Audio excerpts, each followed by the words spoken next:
can't touch this. You can't touch this. Can't touch this. My music keeps me so hard, makes me say, oh my Lord, thank you for blessing me. What am I to run and do like this? It's good when you know you're down. A super dope homeboy from the Oak Town, and I'm known as such. And this is beat up. You can't touch it.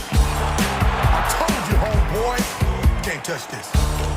Yeah, that's how we living, and you know you can't touch this. Look in my eyes, man, you can't touch this. Yo, let me bust the funky lyrics. Fresh new kicks and bands, you got it like that. Now you know you wanna dance, so move out of your seat and get a fire girl and catch this beat while it's rolling. Hold on, pump a little bit and let them know what's going on like that. Like that. Hold on a minute, just fall on back. Let them know that you're too much. And this is a beat they can't touch. Yo, I told you, you can't touch this. Why you standing there, man? Break it down.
Happy New Year, a belated Happy New Year, the first hockey night in Canada of the season. Thank you, MC Hammer, 1990 Grammy Award nominated and winning song, You Can't Touch This, with Rick James, Super Freak. Chris Cuthbert, Craig Simpson, Kyle Bukauskas are for us, Boston and Toronto.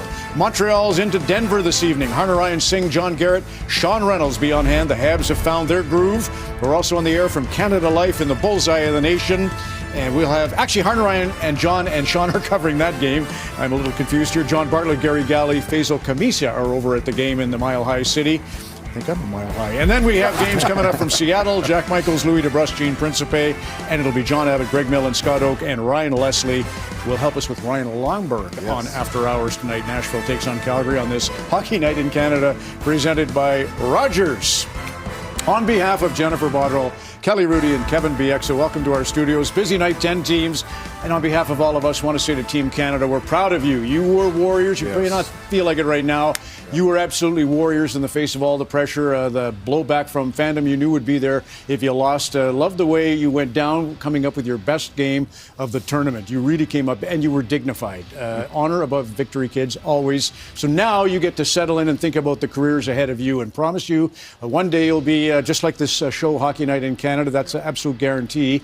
And you get to reset. It's kind of a New Year's thing to do. Saw on New Year's Eve the Toronto Maple Leafs. It was Next Generation Day. All the kids watching their every move. This is JT, John Tavares, during the anthem. He's played, nearly 1,100 games, but he's still getting ready for this one. There's Tranquil. That's the thrill. There's Mitch Marner, second period, getting ready for that next shift. Here's third period, crunch time.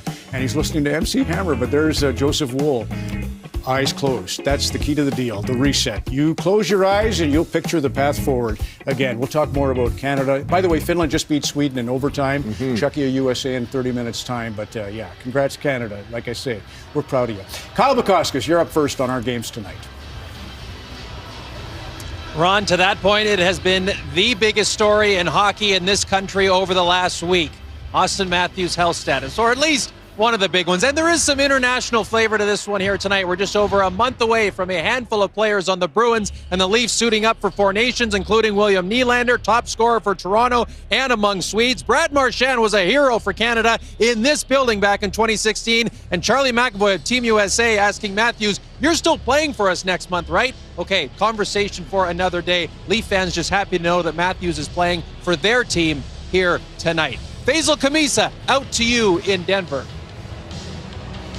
All right, thank you very much, Kyle. Now, it's not every week the NHL schedule makers have you playing the last 4 Stanley Cup champions, but that's the case for the Montreal Canadiens. It started last Saturday against the reigning champs. They beat the Florida Panthers 4-0, then went to Tampa, beat the Lightning 5-2, and came from behind against the Golden Knights on New Year's Eve in a 3-2 win. It's a 2022 champ Colorado Avalanche standing in their way after a game Jared Bednar told me was one of the greatest he could remember. That after the controversy surrounding the Scott Wedgewood injury. He said Wedgewood will be out only 2 weeks. He also said, I apologize for swearing so much. Sean Reynolds.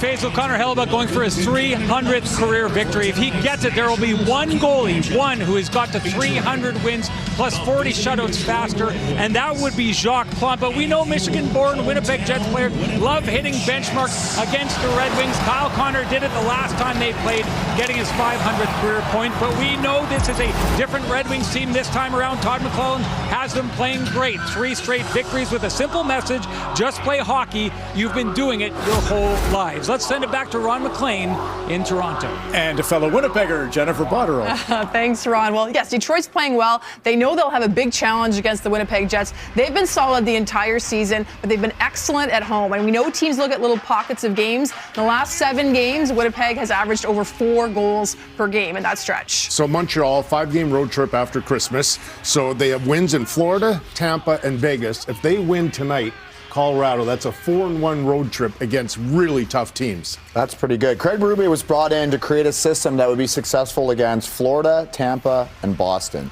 Let's see if that style of play gives them a win tonight. Just 3 great games at 7 o'clock Eastern and a doubleheader coming up from Seattle and the Saddle Dome. Thought it was a mile high. Silly me. We're hammered.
Avalanche and Canadiens. The second of a back-to-back for Montreal after a loss last night. John Bartlett and Gary Galley have the call. It's Next Gen night here in Colorado. Let's send it to our Next Gen PA announcer, Josh, for the anthems. For the Vail Mountain Hockey Club.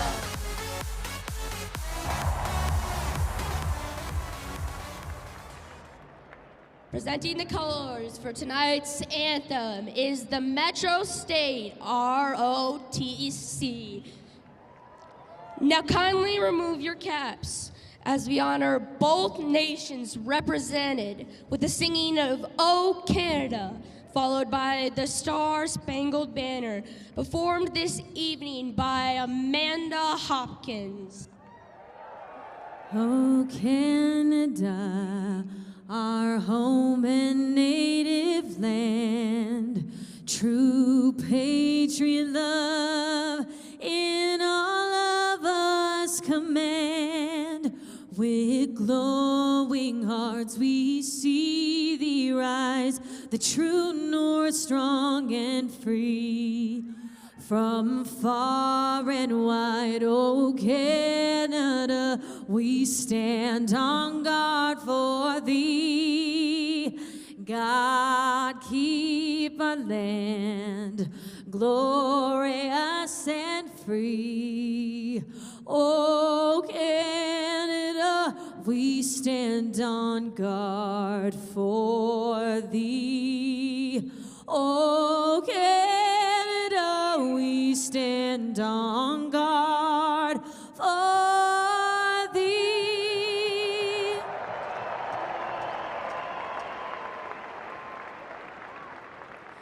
Oh, say, can you see by the dawn's early light what so proudly we hailed at the twilight's last gleaming, whose broad stripes and bright stars through the perilous fight o'er the ramparts we watched were so gallantly streaming, and the rockets regular, the bombs bursting in air gave proof through the night that our flag was still there. Oh, say does that star-spangled banner yet wave o'er the land of the free and the home of the brave? Welcome to the Mile High City as we turn the calendar and wish you a Happy New Year. As tonight we feature two teams that have been riding hot into 2025 as the Avalanche, winners of 6 straight and 10 of their past 12, host the Canadiens, who have won 5 of their past 7 and sit within striking distance of a wild card playoff spot. Starting goaltenders for tonight's game, Jakub Dobeš will get his second NHL start. He made 34 saves in his NHL debut in Florida last Saturday. At the other end of the ice, Mackenzie Blackwood has been lights out for the Avalanche since joining the team. Signed a 5-year contract extension on December 27th. He's 6-1 in an Avalanche uniform. Since December 17th, Colorado and Montreal rank 1-2 in goals per game, 4.67 for the Avs, 4.13 for the Canadiens. For Montreal, Cole Caulfield has his 4th straight 20-goal season. Nathan MacKinnon is the NHL points leader and picked up his 50th assist in his 39th game on Thursday. Canadiens will start the Dvorak line out there against the Parker Kelly line for the Avalanche on a Saturday night in Denver on Hockey Night in Canada. It's Mike Matheson's up with it first. Paired up with Caden Cooley tonight to start the game as the puck gets dumped in. Josh Anderson goes right after it. He's on it. He's tied up by Parker Kelly. Kick free as Dvorak tries to knock it loose. Dvorak breaks free behind the net. Wrap around in front, goes through the crease. Lane Hudson will jump on it. Try to dump it down low. Broken up by Manson, and he'll flip it out. Matheson hands it across for Hudson. Right back for Matheson. And he'll back up in his own zone. Gives it off for Lane Hudson again, who will regroup here for Montreal. Almost 27 minutes last night for Lane Hudson in Chicago against the Blackhawks.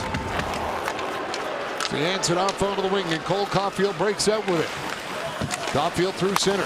Flips it off for Nick Suzuki. Down to Caulfield. Tried to bat it towards the net. That didn't work. Suzuki goes after it on the boards. Ties up Arturi Lehkonen. Devon Toews will get it out. He had the overtime winner for the Avalanche in their come from behind win against Buffalo as Rantanen comes in. Can't get the backhand away. Hands it out for Toews. Dumped down to McKinnon. Nathan McKinnon floats it across as Makar was streaking in. Cale Makar trying to center in front. Off a stick. Floats up in the air. Makar's got it back. Makar hands it off. Rantanen a drive. Stopped by Dobish. As Suzuki will clear it out for the Canadians to center. Cale Makar up with it. He'll turn and dump it back in as it's around the glass. Dobish couldn't knock it down. Puck picked up by Alexander Carrier, who will feed it back behind his own net. Caden Gooley up onto the wing as Newhook will get it to center, and Michael Pezzetta will tip it in his second game in the lineup in back-to-back situation here for Montreal. Played last night in Chicago with the absence of Patrick Laine. As this puck gets flipped into the netting and out of play by Xhekaj. Well, a really good start for the Canadians. They get the puck in, they dump it in, they get some pressure in the Colorado zone, but they don't let Rantanen, they don't let McKinnon, they don't let Lehkonen touch the puck almost for a minute or so of their shift. But when they did touch it, you got Rantanen up in the slot. He is as hot as they come right now for the Colorado Avalanche. It's incredible. 7 goals and 14 assists in his last 12 games. That just sits behind Draisaitl in the National Hockey League for active streaks that are running right now. And that's a pretty good one from Rantanen, and that's a nice save there by Dobish as well. Gooley knocked down his man at the line as the puck gets dumped in, and then Oscar Olofsson gets crunched as well. Now they jam at it in the corner. Newhook comes up with it, flipped it to the point. Kept in by Manson, forced away Olofsson with a shot that's steered away by Dobish. Girard tried to hold the zone. Colorado forced back as Kirby Dach will go after it. Then it jumped over his stick. Parsonen up with it. He'll flip it across as Jere Inula goes after the puck, but it's turned back and Struble will clear it out for Armia. Toews is there, right back up onto the wing. Kiviranta tied up by Struble. Now gets a little help. It's swung back around. Sam Malinsky on it. His shot goes wide. Heineman holds off the check of Keaton Middleton. O'Connor trying to jam it up along the boards. Now it comes free. Jumped on. Here's Parker Kelly with a chance, and that one sails over the net.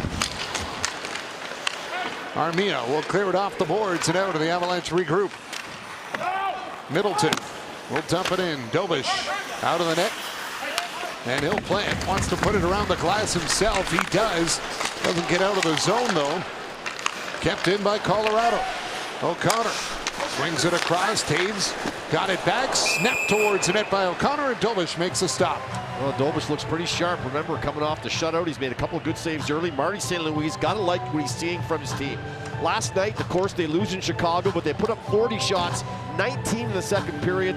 Soderberg was the answer there for the Chicago Blackhawks. You lose that game, but you're coming in right here less than 24 hours, and you're playing a pretty good hockey team in the Avalanche. What a difference a month can make in the season. The month of December for the Montreal Canadiens, absolutely outstanding. They didn't have a 3-game winning streak yet. In December, they had 2 of them, and that's put them right behind the Ottawa Senators fighting for that last wild card spot. And when you can see something like that right in front of you, it makes you play a lot harder. Matheson hands it up for Gooley. Up on the wing, Suzuki was there. Tip to center, Slafkovsky knocks it loose, and Caulfield goes after it. Chased down by Makar. Caulfield stuck with him as Toews goes up the boards. It's tipped out. McKinnon has got it. Pass up through center. Lehkonen swings it over to Makar. Dumped it back in the net, picked up by Mikko Rantanen. He's tied up by Caden Gooley. Suzuki goes after it, poked loose by Lehkonen. Makar bumped. And we'll get our first penalty of the night here, and this one will go against Montreal. Well, high sticking call on Makar. They had a quick look at him, and there doesn't seem to be any damage.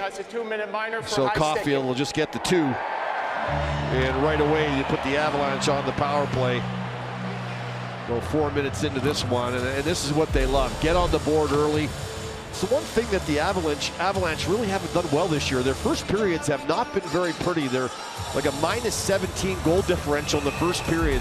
And, you know, the stat, you know, leading after 1, they're 10-0-0, but they've played almost 40 games, and they're only leading after 1 10 times. So they really got to get better starts. This might be an opportunity. Puck comes free on the boards. McKinnon has got it. Up down behind the net. Rantanen is on it. Mikko Rantanen tied up by Matheson. Drouin comes over to help out. Jarred it loose for McKinnon. McKinnon waits. Pass across intended for Makar. It's off his stick and down the ice. Well, you talked about it. Colorado's second worst goal differential in the NHL in the first period, -17. But they jump up to a +16 in the third period. They get stronger as the game goes on. Here's Armia. Short-handed, trying to get it up for Jake Evans. He's been the short-handed dynamite scorer for Montreal with 3 short-handed goals on the season. Well, they've got the scoring power, and they have the pedigree and the confidence to play it out in the third period like that. But any coach will tell you, you can't chase the game as much as they were early in the season. But we'll get to this as the game gets going on. A change in their goaltending has made a big difference for the psyche of this hockey club, and they're playing much better since they've made a couple of changes in their net. Can't get much going here on the power play as McKinnon will drag it in. Rantanen's on it, over to Taves. Devon Taves, pressured by Evans. Sends it down low. Now McKinnon gets it back for Rantanen. Hands it off, Taves in high, shot sails over the net. Armia after the loose puck, and he'll poke it out as Rantanen's forced back to center. Avalanche curl back with it. Parsonen will wind it up for Colorado. He'll gain the line, checks up Juuso Parsonen. Well, backhanded down low. That one got away from Ross Colton. And the Canadians will clear it. Taves back on it. Watched by Anderson. Played it up for Colton. 9 seconds to go in the power play. Lehkonen can't get it by Carrier as Matheson will dump it across. Dvorak went after it, but it's grabbed first by Girard. Hands it off. Colton's got it. Caulfield's out of the box. Girard hands it off. Colton's high shot sails around the net. And the puck will come out all the way back down to the Avalanche zone. Taves is on it. Plays it up onto the wing. Colton throws it in front. Trying to connect with Parker Kelly. Drop back. Here's Manson handing it off. Malinsky works it across. Colton to Manson. Shoots, and Dobish got that one with a stick and steered it aside. Malinsky backs up with it. Watched by Anderson. Slides it over to Manson. Dumped down into the corner. Logan O'Connor up with it. Behind the net. Parker Kelly up high for Malinsky. A little pressure here by Colorado. Malinsky's shot got through. It was tipped and went wide. Kiviranta hands it off. Malinsky slips by the check of Anderson.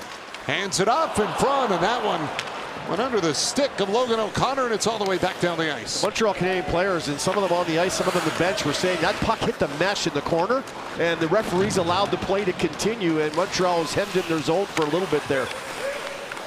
Girard will bring it in. Dumps it down around for Casey Middlestad, who's checked. Struble worked it across for Jackeye. Got away from him, but he'll get some help from Kirby Dach. Poked it back for Jackeye. Struble around the boards. Picked up Middlestad. Hands it off in front. Imola couldn't get a shot. And it's skated out to center by Canadians as Jaden Struble will get it in deep. Puts that in on the forecheck. Another penalty coming up here to the Canadians as Makar will break it up through center. Colton tried to get to it, poked away, and a slashing call will give the Avalanche their second power play of the night. They're giving all the good players lots of touches here early in this game. That's not a good recipe.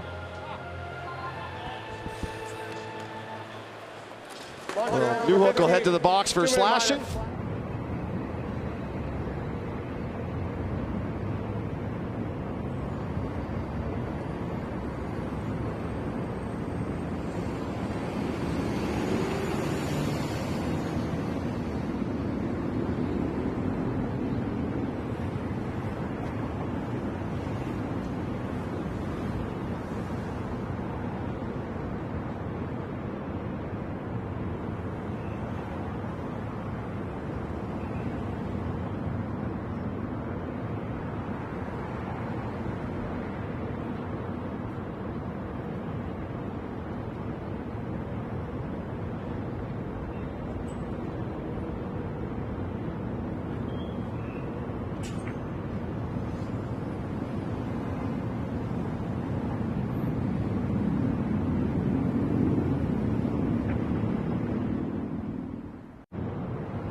That's Mackenzie Blackwood in net for the Colorado Avalanche on this night. Just part of a goaltending overhaul for the Colorado Avalanche this season. Blackwood, by the way, riding a 5-game win streak right now. He's 6-1-0 with his time in the Avs net, while Scott Wedgwood, who got hurt in the last game, is 4-2-0. Gary mentioned on the broadcast it's been a big reason why things have changed, and no doubt, guys, some stability in net has led this team to a lot more wins.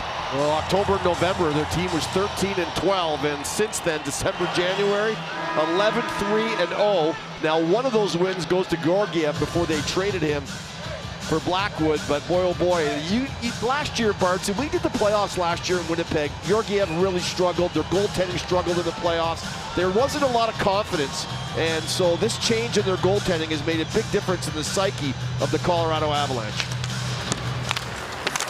No doubt about that. They are riding a high and feeling good about themselves these days as Rantanen got it down low. Jonathan Drouin at back of the net. Drouin coming off a goal against Buffalo. 4 points since returning to the lineup from injury. His Middlestats got it now. Swings it back around, and it's grabbed by Mikko Rantanen. Rantanen in front. Drouin's shot blocked. Josh Anderson will hand it off, and Dvorak will carry it up ice. Dvorak tried to float it back for Anderson, but off the leg of Makar. Dvorak's got it back. Played in front of the net. McKinnon will pick it up, and the Avalanche reset. Jonathan Drouin dropped it back. McKinnon follows up. Hands it off for Rantanen. Stood up by Jake Evans, and the puck gets cleared down the ice. Well, nice job with the Canadiens penalty killers. First Carrier in the slot, and then right there, Evans. Don't give up the zone that easily. Make them work for it, and he catches Rantanen with his head down a little bit. McKinnon feeds it across for Rantanen. Trying to get away from Armia. He's got him tied up. Comes back for Makar. Cale Makar moves it over to McKinnon. McKinnon in front, scores!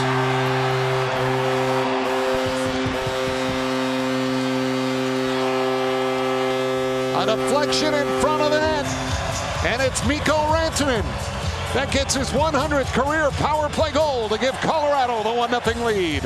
And the streak continues to 13 games. McKinnon hanging on. Then he throws a real crappy pass actually over to Rantanen, but Rantanen digs it out to Makar. He doesn't give it to McKinnon right away. He waits till the penalty killers settle down. Then he gives it to McKinnon. That gives McKinnon an extra second or so to get his head up and look for people. He looks for Drouin in the high slot, and he looks for Rantanen in the back door. And it was Rantanen that was open, and that one was a good firm pass that time to Rantanen, and he made no mistake putting that into the back of the net. No chance for Dobas. 8th power play goal of the season for Mikko Rantanen. The point streak continues. 7th career goal against the Canadiens. He's a point-per-game player in his career against Montreal, and he's got another one as Matheson is on it. Canadiens look to respond. Matheson's shot gets through. That's steered away. Matheson had 8 shots in Chicago last night. 2 assists in that game. Kiviranta, top of the puck for Colorado, goes back to the point for Taves. Shot in front. That was blocked, and then Kiviranta fired it over the net. Puck comes free. O'Connor jumps on it. O'Connor centers. Knocked away by Matheson, and then cleared down the ice. The last thing you want to do is give a good team, all their best players, lots of puck touches. Good players love puck touches, and that's what's happening. Colorado's feeling it. Couple of power plays. Lots of puck possession. And Taves, who had the overtime game winner against Buffalo the other night, and a real exciting 6-5 game, gets that one to the net, and lots of traffic at the net. 50 combined shots between Buffalo and Colorado the other night, 11 goals. It wasn't a goaltending night, but boy, oh boy, an exciting 6-5 win, which Bednar said was one of the better games he's seen his team play in a long time. Cale Makar back on the puck. He had 2 goals in that game against Buffalo as he'll hand it up for Lehkonen. Arturi Lehkonen throws it on net. Oh, steers it aside. Rantanen bats it around behind the goal. It got away from McKinnon. Taves jumps on the puck. Back to the point. A little too far for Makar, and he's got to go chase it back down the ice. Brendan Gallagher right after Cale Makar. And Makar Gets up to the point. Doc got in his way. He'll get the puck to center. And Carrier's there to fire it back in. Brendan Gallagher trying to center it in front of Newhook there. It was blocked. McCarr knocks it up to the point. That one got away from Jackine down the ice. Cinema was held up. Crowd didn't like that. Kirby Dach around for Carrier.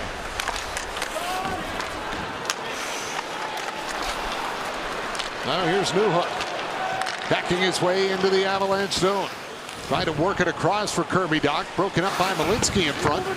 Dach right on top of Malinsky. A little help from Armia. Armia tangled up with Middleton. Puck comes to the point. Arbor Jackeye trying to get it down low for Kirby Dach, but it's intercepted. Malinsky through center. Played it into the corner. Olausen goes after it. Hook to the line and out. Here's Jake Evans. Checks up. Floats it across for Armia. Couldn't knock it down out of the air as Manson got it around for Girard.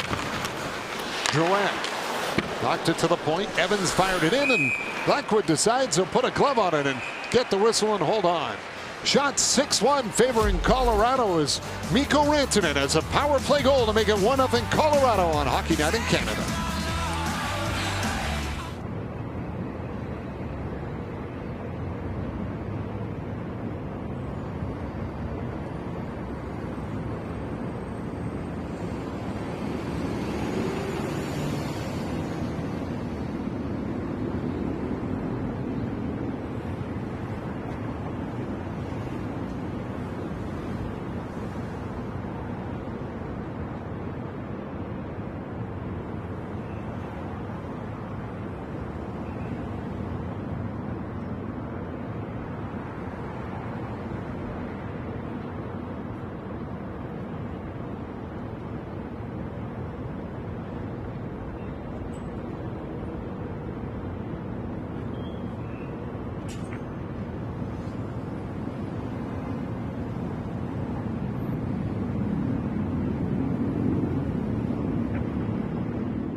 By the SAP Coaching Insights app, and it's a good time to look at Emil Heineman and his production. He's got 10 goals after scoring last night against Chicago. He's second in the league in goals for players totaling less than 12 minutes of ice time. He's now third amongst rookies in scoring, but he's playing 8 minutes less than Macklin Celebrini and 5 minutes fewer than Matvei Mishkov, guys.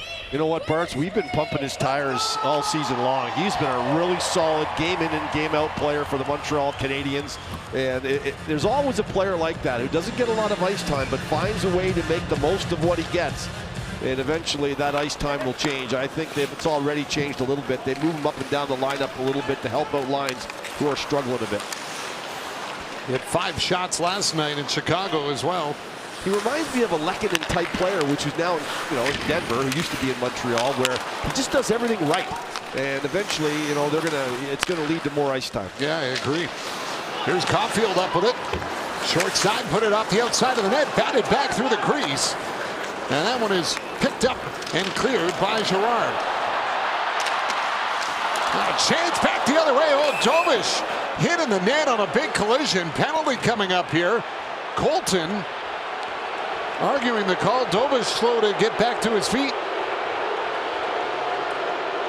What a pass from Girard, almost from his old goal line. And they believe that he was tripped into the goaltender. Now remember, their goaltender got hurt in the last game, Wedgwood, when Benson fell onto him, and that upset Bednar to no end. Look at this pass from Girard. Up the middle of the ice. Great job by Colton to steal that one off Hudson. And, it's pretty hard when you're cutting to the net like that, and Hudson's kind of on your backside. And we'll get a better look at it maybe from here, but What a nice job by Colton to take that away from Hudson and get a chance here on the breakaway. And I think there's just no way for him to avoid him. He's cruising in, but he really can't turn one way or the other, as you got Hudson pushing on the back of him. An unfortunate collision, but nonetheless a penalty for Colton. The fans don't like it. I don't think Bednar likes it, and the Canadians will go on the power play and try to tie this one up. A power play that's 2 for 19 in their last 9 road games. It's 10.5% compared to when they were 25% in their first 10 road games of the year. Lane Hudson to Kirby Dach. Dach down low along the goal line. Slafkovsky holds on to it back in the net. He'll move it around to Caulfield. Back for Hudson. Lane Hudson to Nick Suzuki. Pass across, Caulfield to Hudson. Hudson with a shot. That one's high with Slafkovsky trying to get a piece of it in front. Caulfield has got it. Spins away from Taves in the corner. Played it back of the net. Slafkovsky around for Nick Suzuki. He's checked as Dach comes up with a puck. Hands it off. Suzuki waits, shoots. Black with the save. Slafkovsky centering in front. Can't get it onto the stick of Dach. Suzuki has got it. Canadians with good puck control here on this power play. Lane Hudson hands it off. Nick Suzuki down to Slafkovsky. Trying to get the quick pass for Dach. It wasn't a good one. And Taves breaks it up and clears it down the ice. Well, anytime you one touch a pass as firm as the one that went to Slafkovsky, if the puck just rolls up a bit as you go to hit it, it's going to kill the pass, and that's exactly what happened.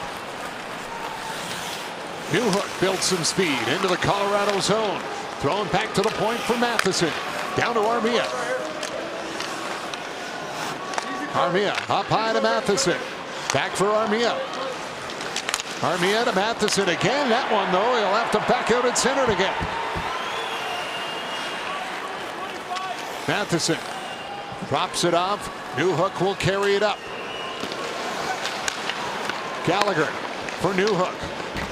15 seconds to go in the power play. Newhook hands it off for Heineman. Heineman, little give and go with Newhook.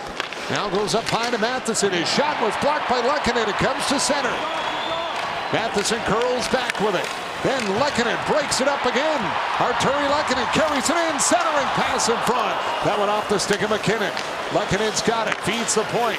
Power play over. Colorado on the attack. Chance for Rantanen, and his shot goes over the net. And he can't come up with it in the corner. Newhook will get it to his own blue line and lift it out. Taves bats it away from Gallagher. Rantanen up with a puck. Rantanen works his way into the Canadian zone. Look at him go. Backhand on net. And Dobish makes the save. He'll hold on. And then Rantanen bumped by Gooley. Anderson didn't like the shot that he gave him afterwards. And this will draw a little crowd. Lots of speed, man. Lots of speed from this Avalanche team. They know that Montreal played last night, and they have turned on the afterburners. Rantanen, who's one of the hottest guys in the National Hockey League, dangles through 3 or 4 Habs, and Dobish hangs on to it.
in Seattle tonight for the first of a 4-game road trip. Tonight at 10 p.m. Eastern, 8 p.m. Mountain on Sportsnet and CBC. After hours will come from Calgary, where the Flames are hosting Nashville. Scott Oak's guest is Ryan Lomberg.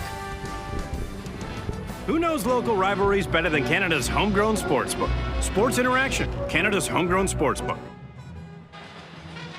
Well, good coaches will get their best line out, and then with the TV timeout, a little bit of rest, and get their best line back out again. And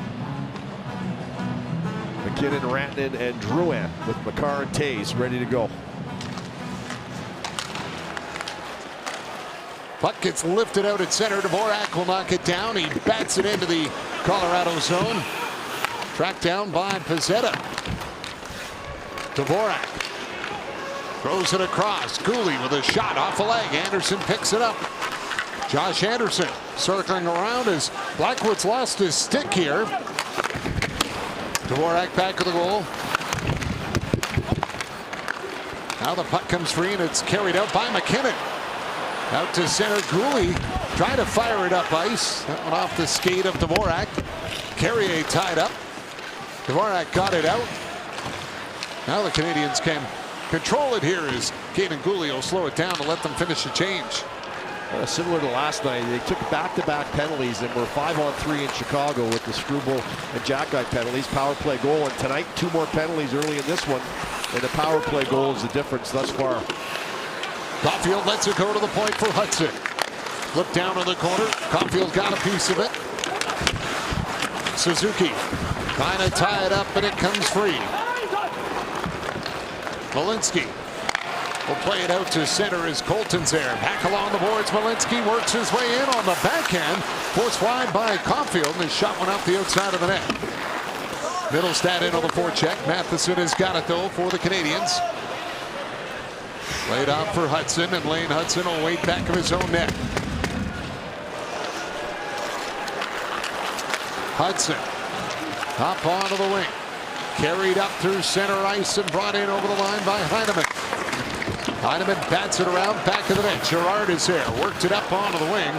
Oscar Olofsson will get it out. Here comes Parssinen with it. Parssinen trying to drive his way through and it knocked off his stick.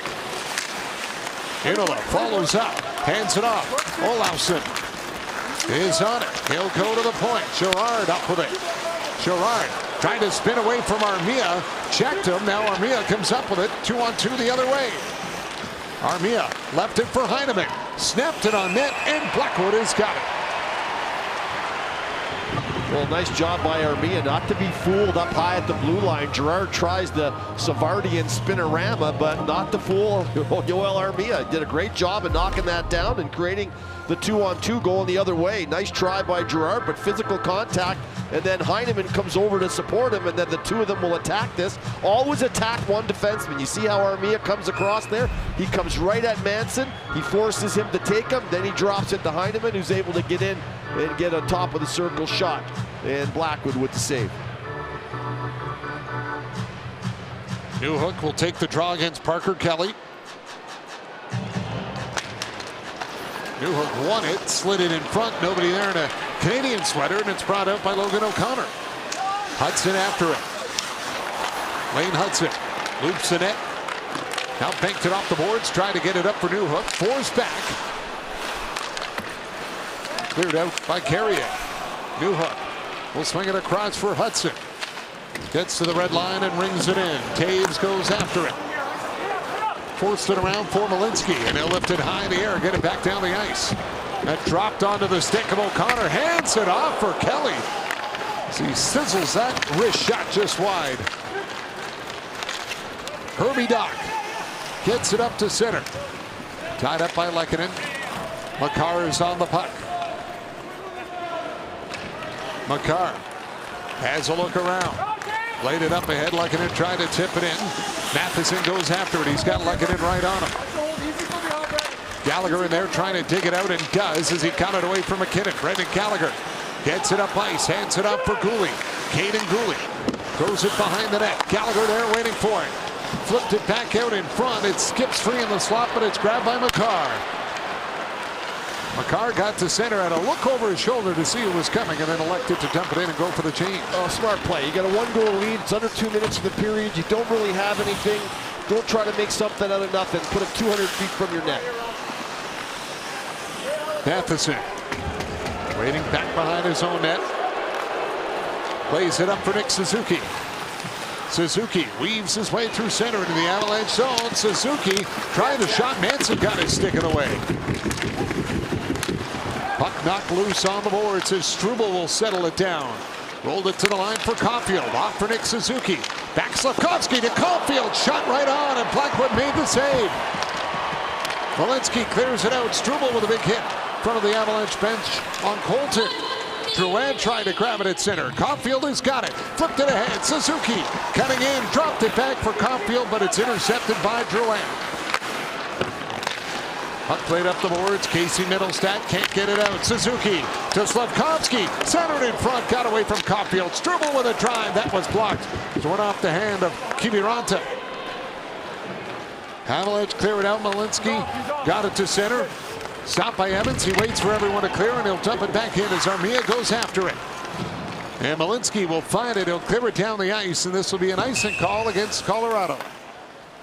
If Montreal could have found a way to get to this intermission tied at 1 here after the first period they've had, it would be something. And Slavkovsky with a nice little backhand touch pass to Caulfield, who's a give and go, and that's where Avalanche get guilty of kind of skating by Caulfield. They're going out to get him. He moves the puck. They go by him into the neutral zone. He comes right back down to the front of the net.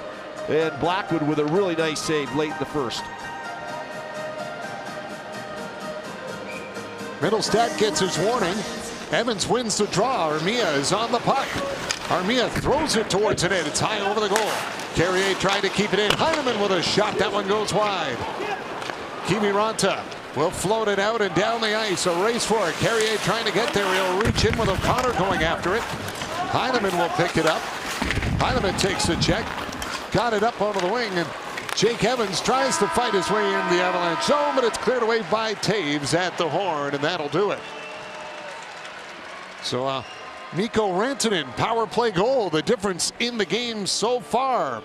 Ron of the panel coming up with the first intermission with To The Point. The Avalanche are 10-0 this season when leading after the first period. They've got the lead through 20 in Denver. It's 1-0 Avalanche on Hockey Night in Canada. Can't touch this.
on Canada's largest and most reliable 5G network.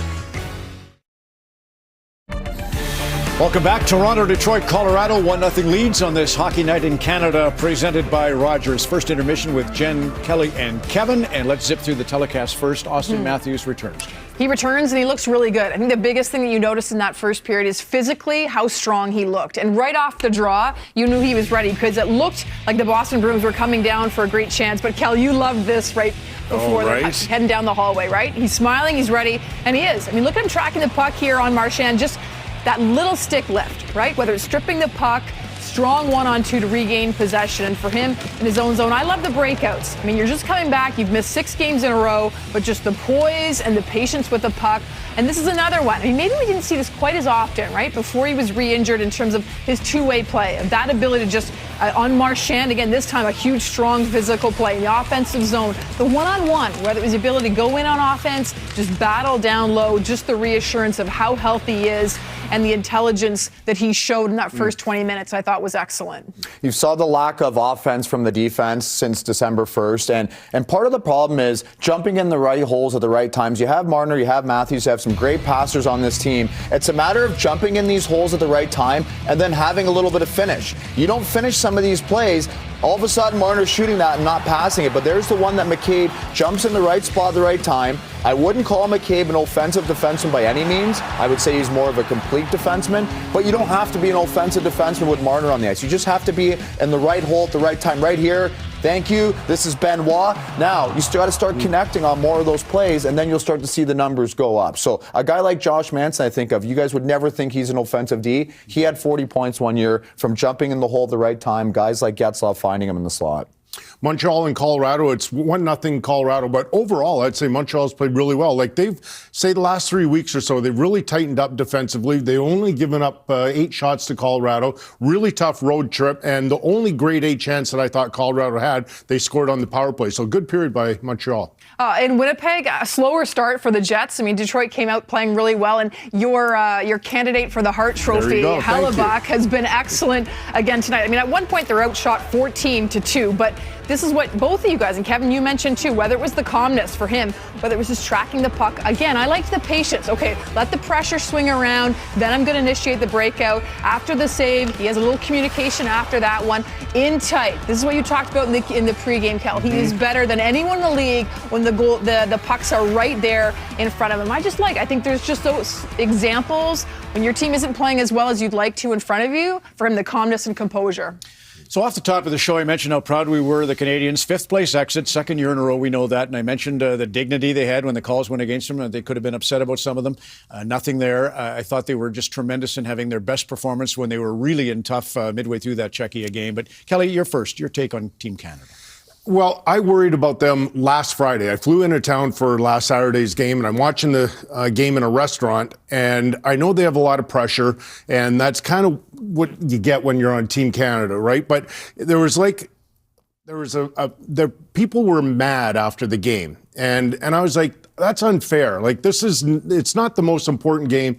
I think be more supportive, and, social media is rotten at the best of times usually, and it was just unfair to those young kids, and we've got to do something better to help them get through this. What I think we have to understand now across the board is there's a parity in minor hockey. Yes. Like, as Canadians, we want to think that we dominate minor hockey, we dominate the NHL. You'll see in the Four Nations, it's going to be close, but that's not the case, because there's guys like Kelly Rudy and Wayne Gretzky that came along a while ago and grew hockey in the South. Now you got Phoenix, you got Dallas, you got LA, all hockey hotbeds to go with Michigan, Chicago. I'm in the rinks as much as anyone in both countries, and I've seen minor hockey from the 2005 birth year to the 2011, and there are NHL players that retire. They stay in these cities, and they develop minor hockey. In Mission, it's a coin. In LA, I can name you 3-4 NHL guys. So now all of a sudden, you have all these American kids. There's 335 million Americans, and they have great NHL coaching. So it's not so much a reflection on Canada as it is the rest of the world's catching up. That was a close close game. The third period, Canada dominated. They tied the game.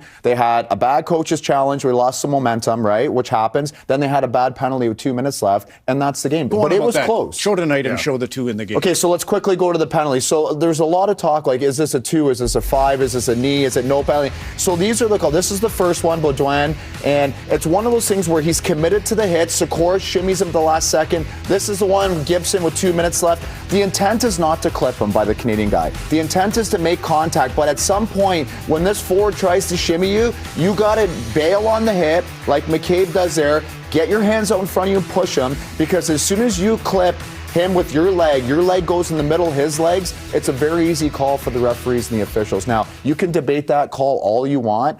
For the referees, it's kind of an easier call. It's a clip, it's a trip, it's a knee. Call it something you want. There's just times where you have to bail on the hit. I don't blame the Canadian players, but I do think there's got to be an awareness that you got to bail sometimes on a hit.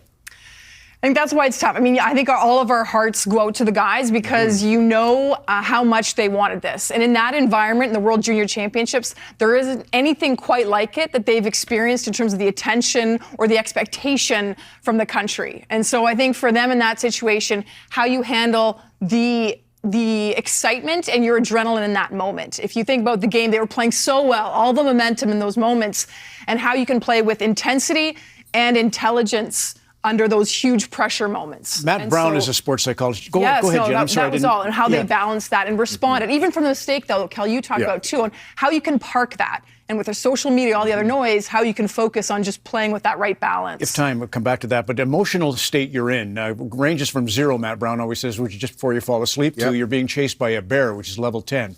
At 10, you're energetic, you're powerful, you have focus, but it's narrow. To be a good hockey player, you need to be down around 3 or 4, where you have all this awareness of the big picture. You're relaxed, your coordination, your motor skills aren't affected. Heart rate's down. Rory McIlroy missed a 4-foot putt because he got into an emotional state of arousal. And what happens in your hosting the tournament, you're a passionate fan base. You're right. All the Americans are equal, if not better than Canada as players. And they don't have very much pressure. The fans are watching college football in America. Nobody even cares. So, but these guys are under this tremendous gun, and it's not an irrational fear. They know what the backlash will be. So, Jen, your dad's a sports psychologist. What would he say? I mean, perspective is what he would say. But you're allowed to lose. But put away your phones. That's the only thing. I mean, put away your phones from the time you get to the tournament if you're a Canadian. And don't allow your family to tell you about the noise. Right? But you said, though, like as a country, though, there should be a little bit more support than demanding victory. And then when they lose, like, think about all the people that are writing negative things online. Like, who does that? Who writes a negative thing online about a 16 to 20-year-old playing their hearts out, trying to win? You think they want to lose? We should be nothing but supporting. Really quickly, I remember 98 we lost, and there were titles that we were disgraced and such, but how you respond. And Ron, you talked about that. They've got great careers ahead of them for them to look forward to. Totally. Better days ahead. Again, we remain extremely proud of the Canadians on their effort at this year's World Junior Championships. Our coverage on Hockey Night in Canada continues.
and Casino. In 2 hours, we have two games. The Space Needle in Seattle. It's the Edmonton Oilers. They've won 6 in a row against the Kraken. That's one of the late telecasts. The other one's Nashville, Calgary. This was beautiful last night. The hockey-playing Weisblatts of Calgary.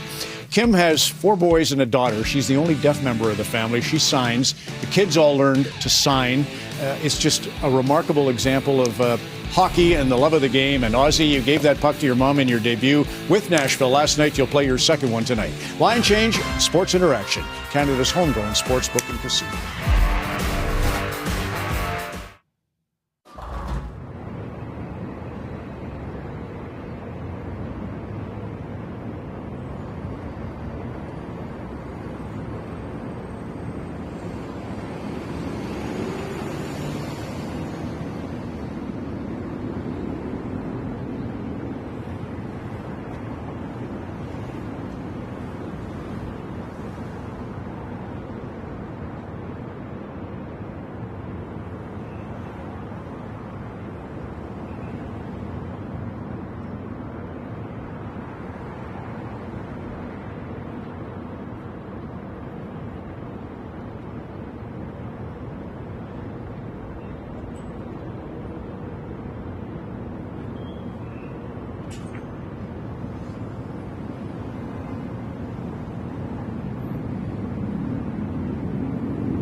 Rogers, proud partner and fan of the NHL. Colorado has a 1-0 lead, thanks in large part to doubling up the Canadians on shots after one, 8-4. Montreal dominating in the face-off done. They have shown a tendency to come back over their winning ways in the last couple of weeks. Now, for the second time ever, the NHL and NBA's most valuable players residing in the same city, Nathan MacKinnon and Nikola Jokic, are the reigning winners in their respective sports and help present the other with the award at separate ceremonies this season. MacKinnon looking tiny compared to Jokic, by the way. He also got a courtside view of the MVP. He was there to watch Wembanyama versus Jokic in Denver last night.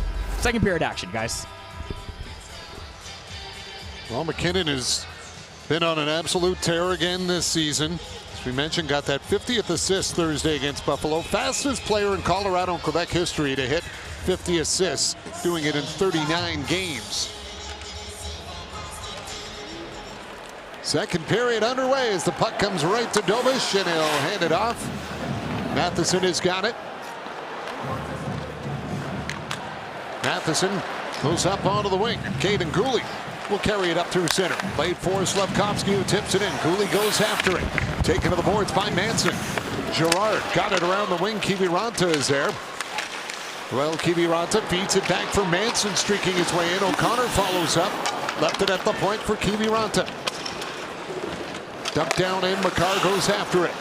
Cale Makar takes it to the point, swings it over to Kiviranta with a shot knocked down by Dobish.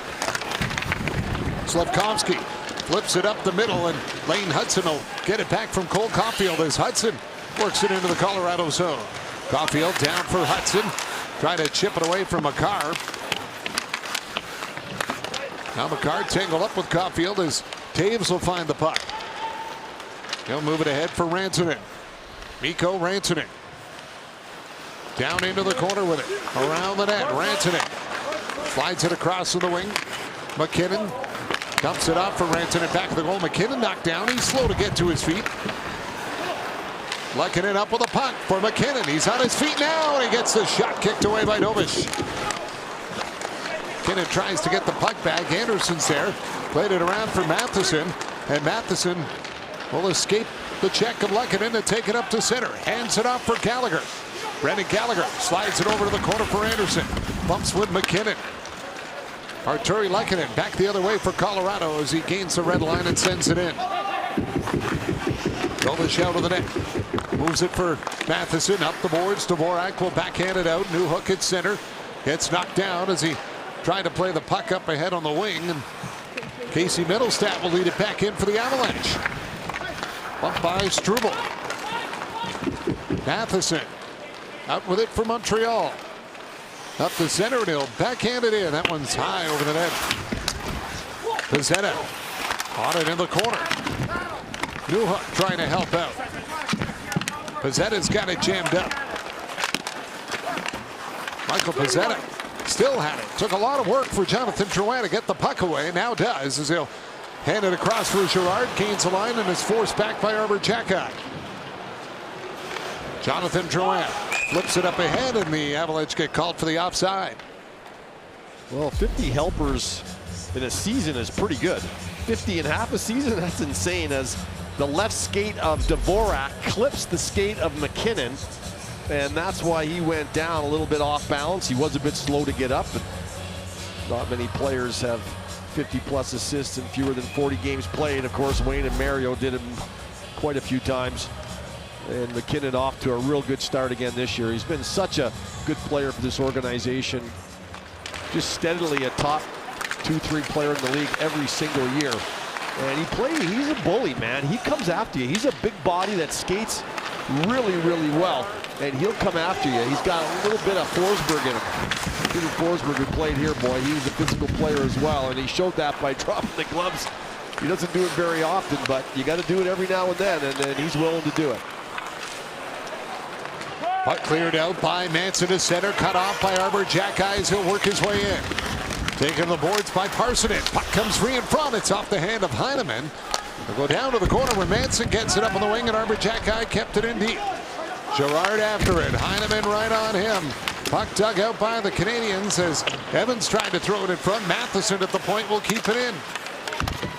Matheson jammed it up on the boards. It's forced out. Slafkovsky's there. And he'll skate it right back in for Montreal. Juraj Slafkovsky feeds it back in the net, but Manson is there for Colorado, and he's going to backhand it down the ice. So that took a nice little bounce for the Avalanche there, skipping on Gouli. Suzuki, high shot, and that one sails over the glass into the netting. And when I mean a bully, I don't mean like a physical bully. I mean, but he'll come after you. Like, you know, you look at McDavid, he'll cut in and out, go around. He's got such incredible speed. McKinnon has the speed, but he's also willing to go over the top of you.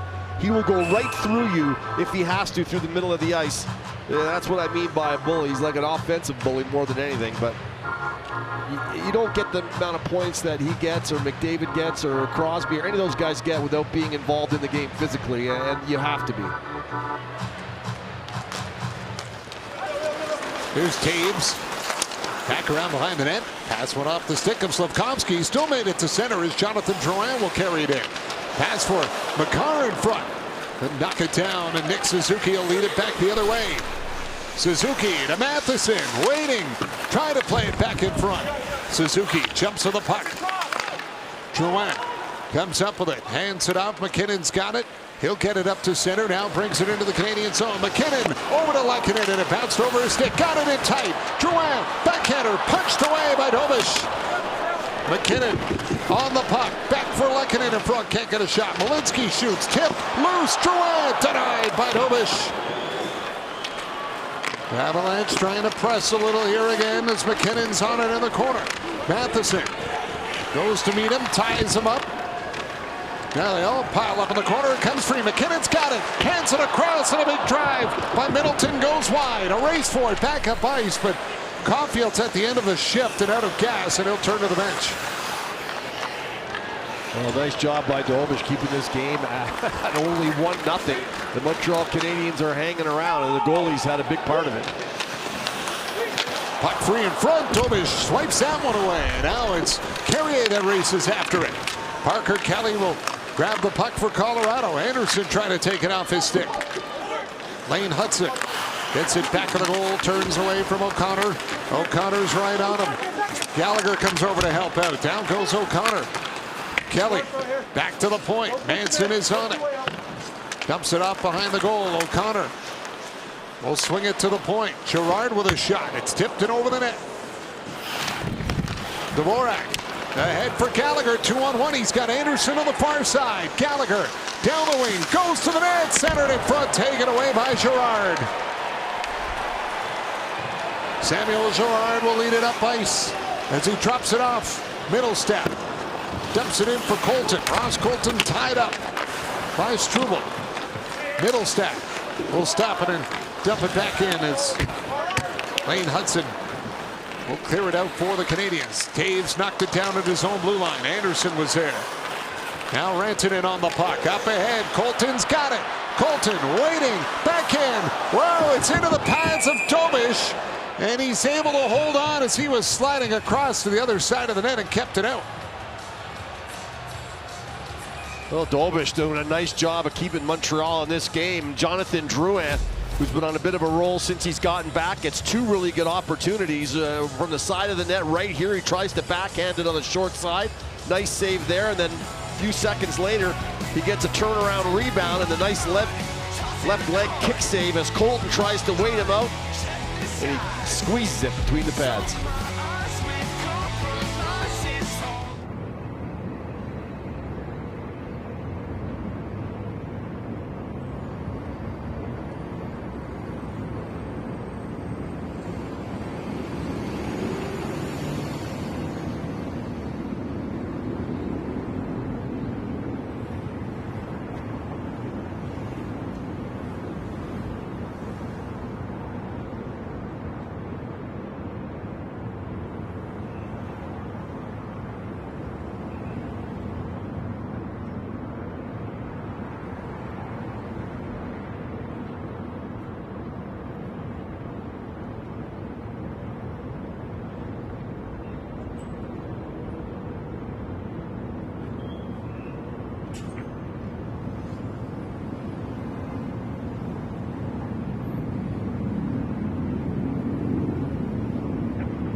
Monday, stream NHL action on Prime Monday Night Hockey. It's the Canucks versus these Canadiens at 7:30 p.m. Eastern, 4:30 p.m. Pacific time. It's on Monday. It's on Prime.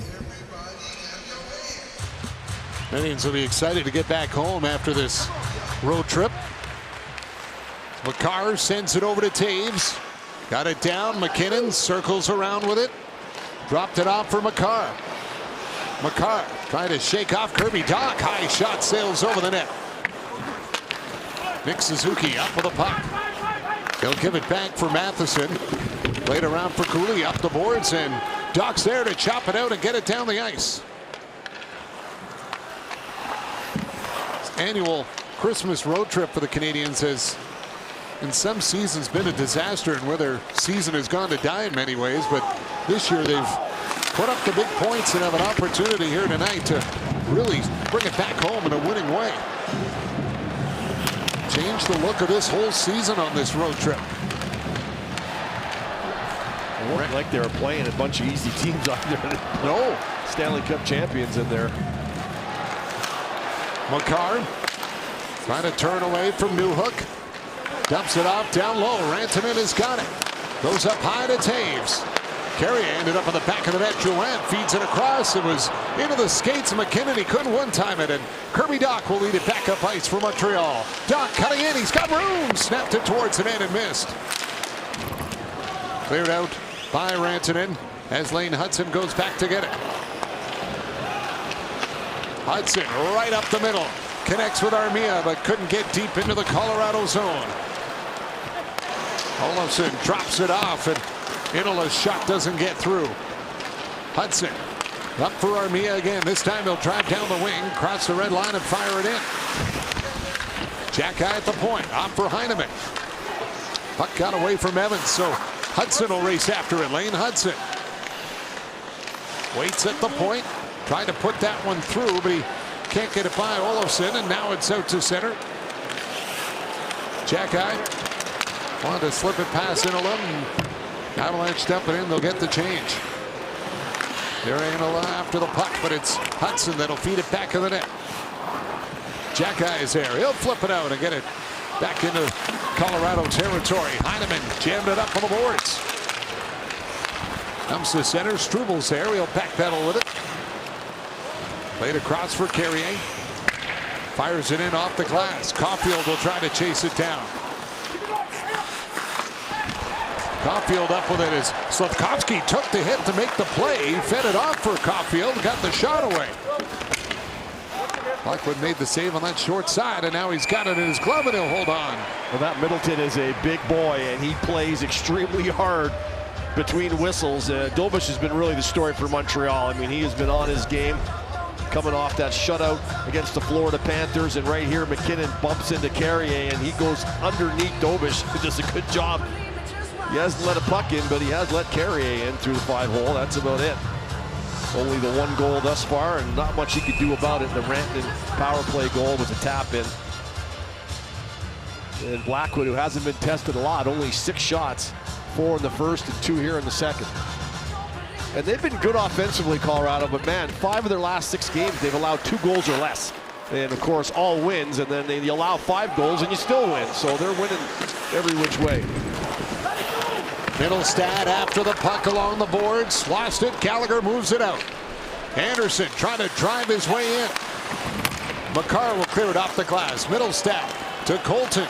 Over the line. Lehkonen with it. Dropped it. Colton shot missed. Gallagher up with the puck. He'll hand it off for Anderson. Anderson down the wing trying to get by Taves. He'll go after it in the corner. Anderson back of the net, gives it off for Dvorak. Dvorak to Gallagher, a drive. Oh, that was a high one, and hit Josh Anderson in front of the net. Middlestad will send it in deep. Caden Gooley works it up onto the wing. Caulfield was there. Suzuki tipped it in. Slafkovsky tried to feed it back across. He's bumped, and McKinnon is on it. Nathan McKinnon leads it back for Colorado. Drop pass for Girard. Swings it around the boards. McKinnon there waiting for it. Throws it in front. Rantanen couldn't get a stick on it. Girard back for Manson. Over to McKinnon. Nathan McKinnon backhands it through traffic, and that one is tipped wide. Manson's got it. Behind the net, Rantanen after it in the corner. Matheson goes after it. Caden Gooley holds off Drouin. Suzuki up with the puck. Played it back for Gooley. He'll lift it high in the air and it'll skip down the ice. It's such a key to try to kill those plays as quickly as possible with that McKinnon line. If you can kill it after the first chance and get possession back, you have less time in your zone with that line all over you. Slafkovsky knocks it out at center. Avalanche get it back. Malinsky will play it back into the Canadian zone. And the play gets blown down on the offside, and they'll bring it back all the way down to the Avalanche end. Get the feeling that no matter what, you're taken care of with BetMGM. BetMGM, the sportsbook born in Vegas. Well, to be fair to the Montreal Canadiens, 33 goals in their last 8 games. I mean, it took them 14 games previous to that to get 33 goals. So they are scoring more goals, which is helpful in winning hockey games. 6-2 in their last 8. Evans won the draw. Here's Jack Eye with a shot. Knocked down by Blackwood. They follow up on the rebound as Armia jammed it towards the net. Blackwood kept that one out. Jack Eye on the boards trying to hold it, and does as Armia is on it. Armia tries to get away from Parsonen. Around the goal he goes. Armia played it across. Struble gets the shot through. Blackwood made the save, and now it's carried back out at center as Evans tries to hustle back with Inola. on the puck, and he's knocked down by Struble. Struble works it up for Jake Evans. Evans gains the red line and dumps it in. 10 goals on 33 shots coming into the game tonight for Jake Evans this season. Oh, 3 short-handed goals. Yeah.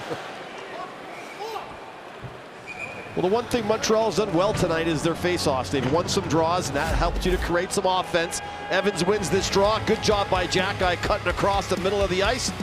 And Blackwood with the right shoulder save.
About the imposing figure that is Nathan MacKinnon, and he's not afraid to throw down if he has to as well. Just last Friday, he picked up his first fight since 2022, and I asked head coach Jared Bednar about it today. He said, look, we'd prefer to have MacKinnon not sitting for 5 minutes at a time, but it's a good reminder to the league that he's able to stand up for both his teammates and himself. No shortage of size and muscle on this guy. It's not a guy I'd want to mess with, guys. He didn't say he was concerned about the fight or him hurting himself in the fight. Just the 5 minutes he didn't have him on the ice, which is pretty serious stuff. But anyway, the Lady Byng is out the window for you now, so you can focus on the Hart Trophy.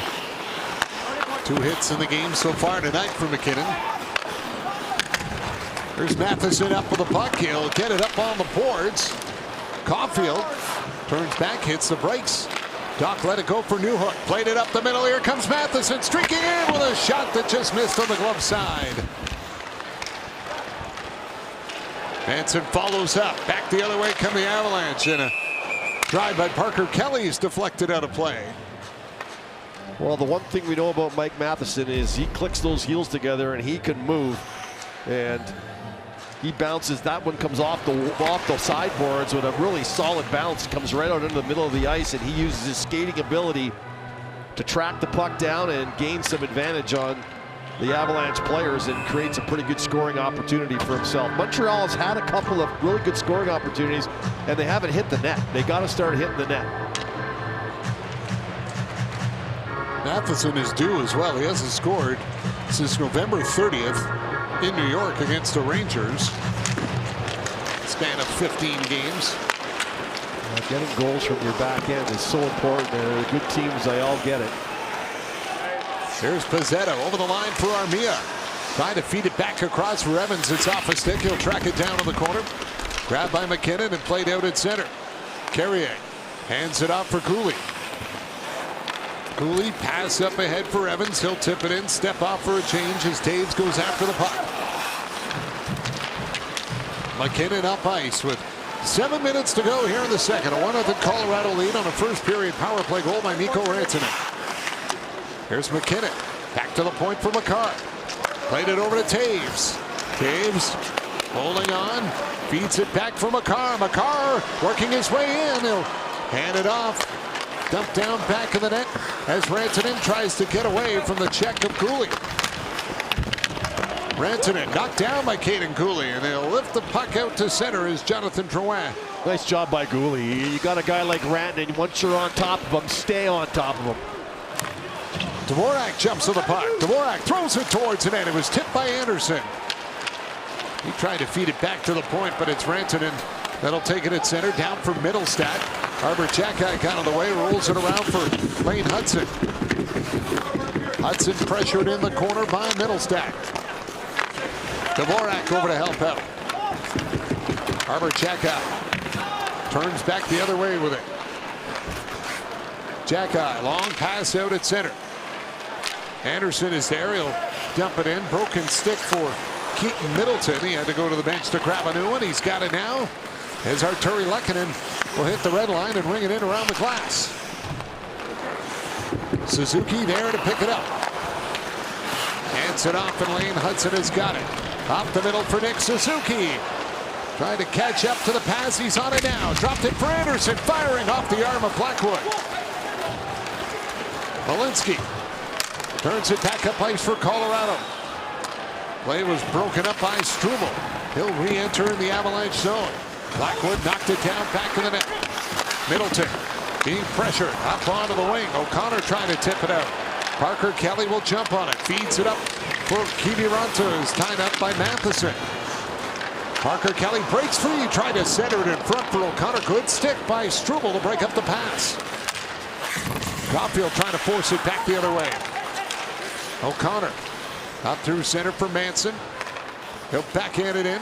Out of the net comes Dobish. And he'll play it for Struble. Struble gives it off for Matheson.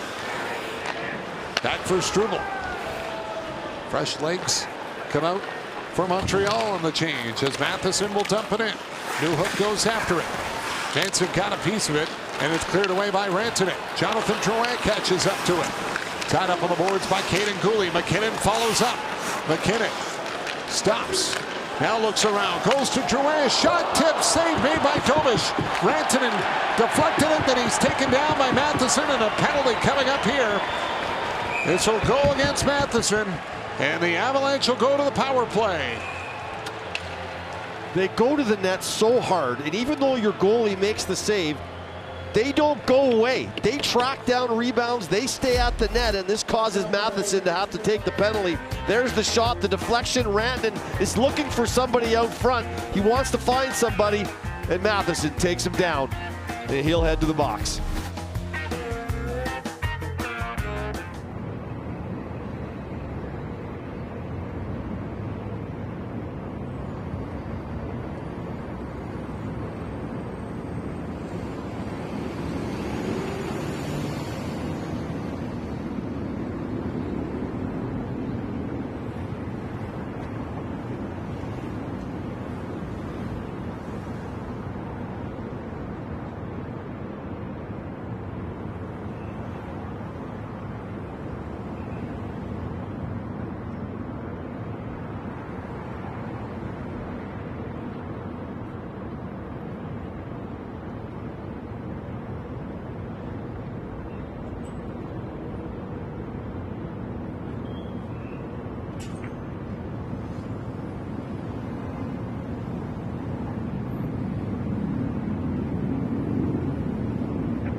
Play on the ice in North America that has Habs fans excited. Overseas, they have one of the best prospects, not in the NHL, in Ivan Demida. Fresh off being named KHL Rookie of the Month, he scored 2 more goals yesterday, including a beauty. Added an assist as well. A hockey scout told me he'd be the best rookie in the NHL this year, which should sound exciting for fans in Montreal since they have a pretty good one on their blue line themselves, guys.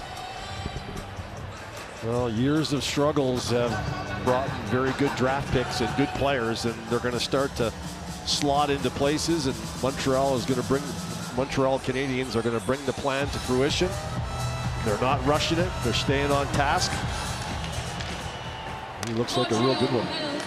Here's Makar off for Rantanen. Avalanche on the power play. And Dvorak with a good play to break it up and send it down the ice. Well, that little bumper play into the middle of the ice, that's the one that you've got to come down and get your stick in the lane on. Dvorak does a nice job. McKinnon slides it over to Rantanen. Down for Jonathan Drouin. Back for Rantanen. Rantanen up high to Makar, across for McKinnon. McKinnon walks in with a shot that got blocked. Makar follows up. Makar has to get away from Dvorak. McKinnon feeds it over for Middlestat. Pass went off the skate of Anderson. It's free at the blue line. It makes it out, and Anderson has got it. He'll try to get by Middlestat. Josh Anderson around the net with it. Anderson trying to drop it back down low. McKinnon will grab it. He'll skate it back out for Colorado. Hands it off. Rantanen with a shot. It's blocked by Cooley. Loose puck in front and cleared down the ice by Jake Evans.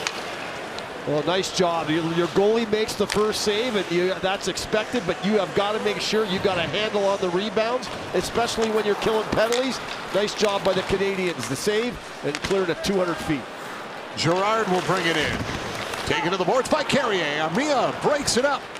Can't get by Taves, and it comes right back to Blackwood, and he's forced to hold on for the faceoff with Armia right there.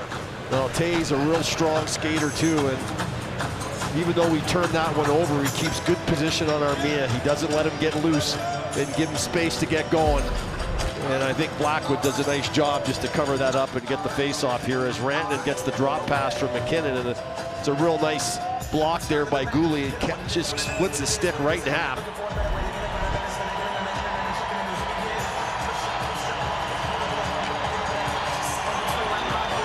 Jake Evans will take the draw against Juuso Parssinen. Taves on the puck. Half a minute to go in the power play. Taves will hand it off for Colton. Leaves it. Girard in over the line as Lehkonen dumps it in deep. Parssinen trying to make a play with it.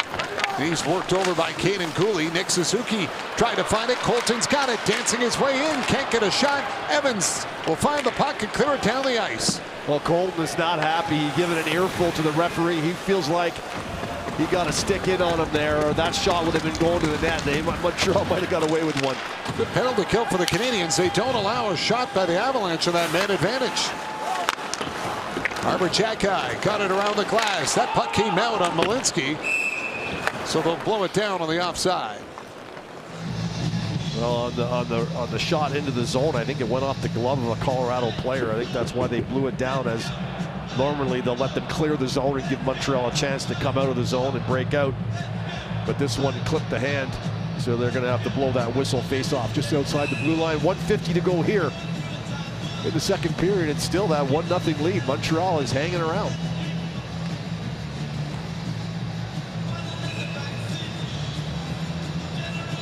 Parker Kelly tossed from the faceoff. Kiviranta in to take it. Got it back to center. Puck dumped in by Manson.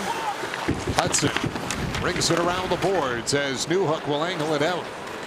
Malinsky backs up into his own zone with it. Feeds it forward as it's dumped in by O'Connor. Gobish will play it off for Xhekaj. Up on the wing and kept in again by Manson as Hudson goes after it. O'Connor is there. He's checked by Xhekaj. Hudson played it around for Doc. Dropped it back for Hudson. Lane Hudson gets it up to center, and he'll lift it in. Newhook on the forecheck, trying to reach in on Malinsky, but he'll skate it out. Carries it up ice on his own here, and then his tag team by Doc and Cooley. Final minute of play here in the second. A much better second period for the Canadiens. Just a steadier period, more pucks towards the net. Good penalty killing. Jonathan Drouin dropped it off for Nathan McKinnon. McKinnon to Drouin, can't get the shot away. Makar down low. Here's McKinnon. It tight. Rantanen. Great chance and a great save by Dobish. Drouin pulls it off the boards. Knocked away by Cooley, and Makar's forced out at center. Rantanen brings it in. Collision at the line. Cooley without a stick. One-time attempt by McKinnon is fanned on. Then Doc turns it over to Rantanen, back of the net. Rantanen gives it off for Drouin. Back for Taves, over to Makar.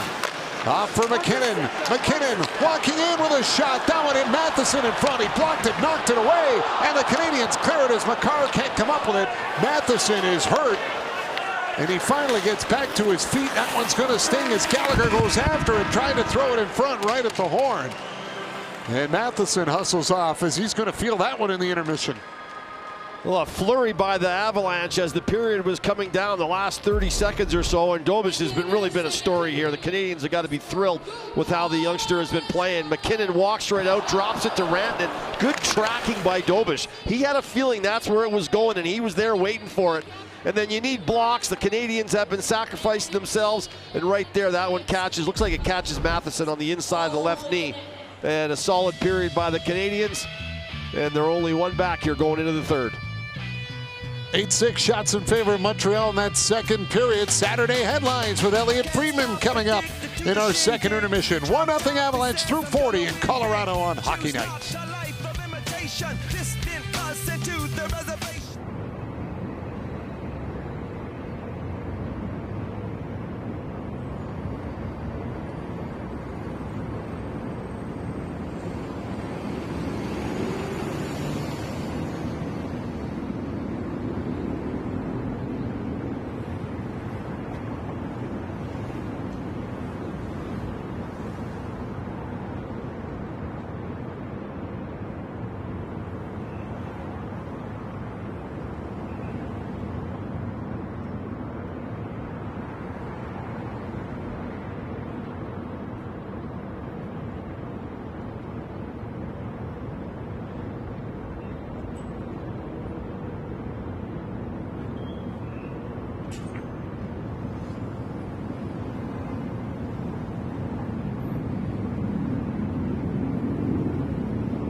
The three games with the panel in just a moment, but it is the Saturday headlines with Elliot Friedman. And Elliot, as many of us know, the Department of 32 Thoughts Safety had imposed a 1-week suspension on you talking JT Miller, Elias Pettersson. And then Ian McIntyre goes on a deep dive with Patrick Alvin, and ta-da, Yeah, it was an unbelievable story, a great piece of work by Ian, a great interview with the Canucks general manager, and it's got a lot of us looking around and trying to see exactly what is going on here. Now, the Canucks are quiet this weekend. I guess they feel, and probably rightly so, that the interview did enough. There's nothing else they need to say. So in calling around, this is what I can tell. It's that the Canucks are definitely looking at the market for both players, and you should be prepared for all outcomes. And there's really three of them. Neither gets dealt, one of them gets dealt, or both get dealt. That's on the table, and I don't want to predict the likelihood of any particular scenario, but I think all three of those outcomes are possible. Other things I can tell just from making the calls, I think if the Canucks do make a trade, they're going to need a center in return. I know the Canucks fans right now are concerned about the defense with Hughes and Roenick injured, but I believe the team has prioritized center in a return more than the blue line, because obviously they'd be trading a center if one or both was to go. So as part of the package, and I would assume it would be a package back for either of those two players, a center would be the priority as part of it. And Ron, one other thing, there have been some reports that maybe someone in Vancouver has asked for a trade. I can find no proof of that at this point in time. On 32 Thoughts, in all seriousness, Nick Kypreos, you said, suggested JT Miller to Toronto, and you figured no go? No, I think if he agrees to go anywhere, it's probably going to be in the States, I would say. And New York, all kinds of rumors about either Keandre Miller or Mika Zibanejad. Did you pursue that? I did. I don't know about the Miller, to be honest, but I don't believe, I just think that if Vancouver wanted to do that, they could have done it already. And don't forget, Zibanejad has a no-move clause as well. Right. Lots more on the podcast if you want to catch that. Okay, Austin Matthews comes back.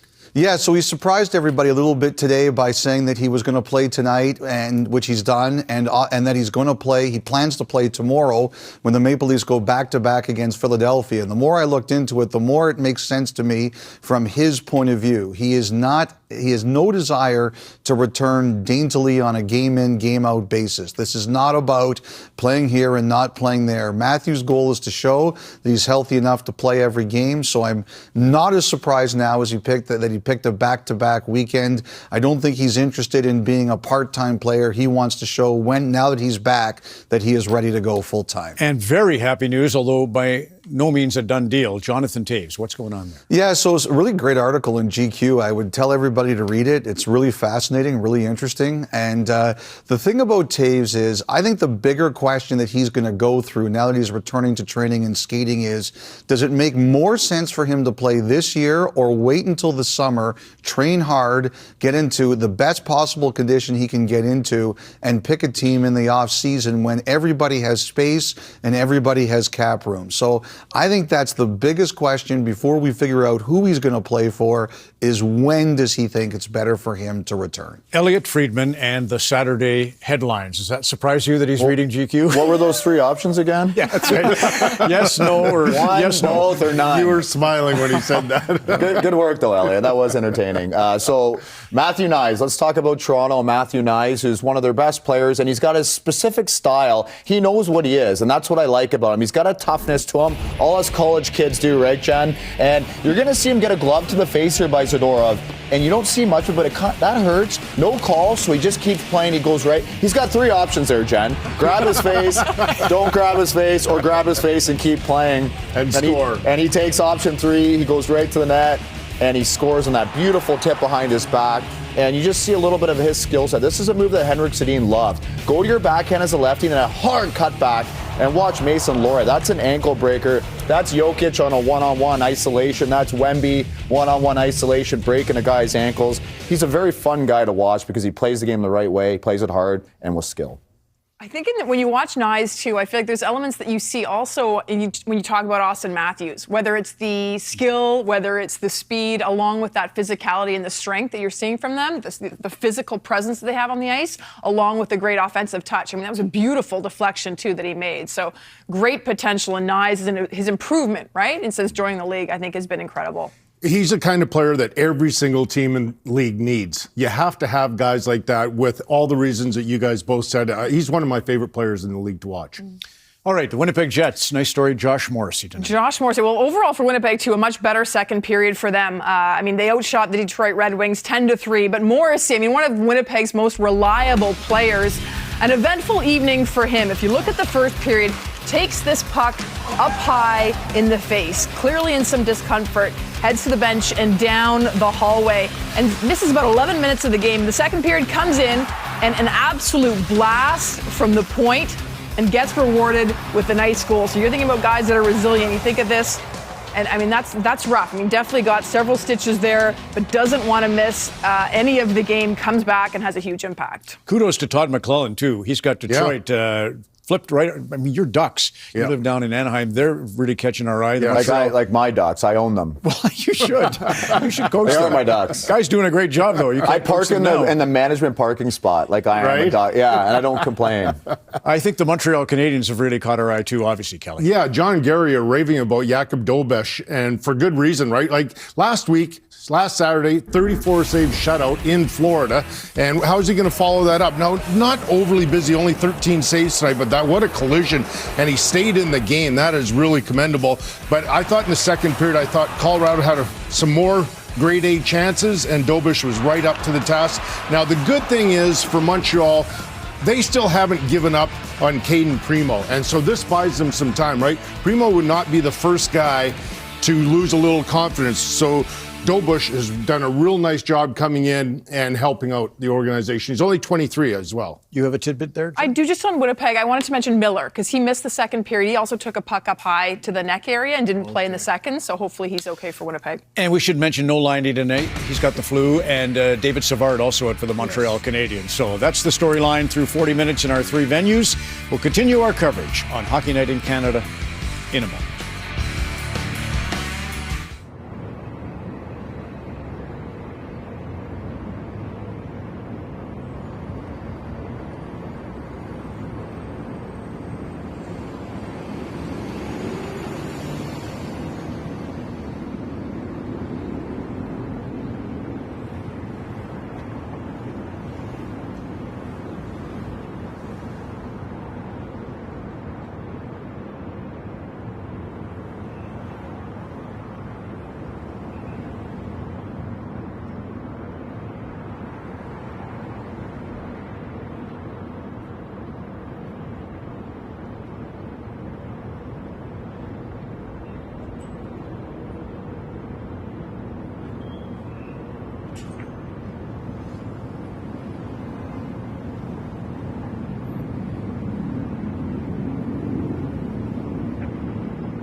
Feeling good this night. Watch out, McKinnon's got wheels. McKinnon's going to go right around Middleton. Here he comes again.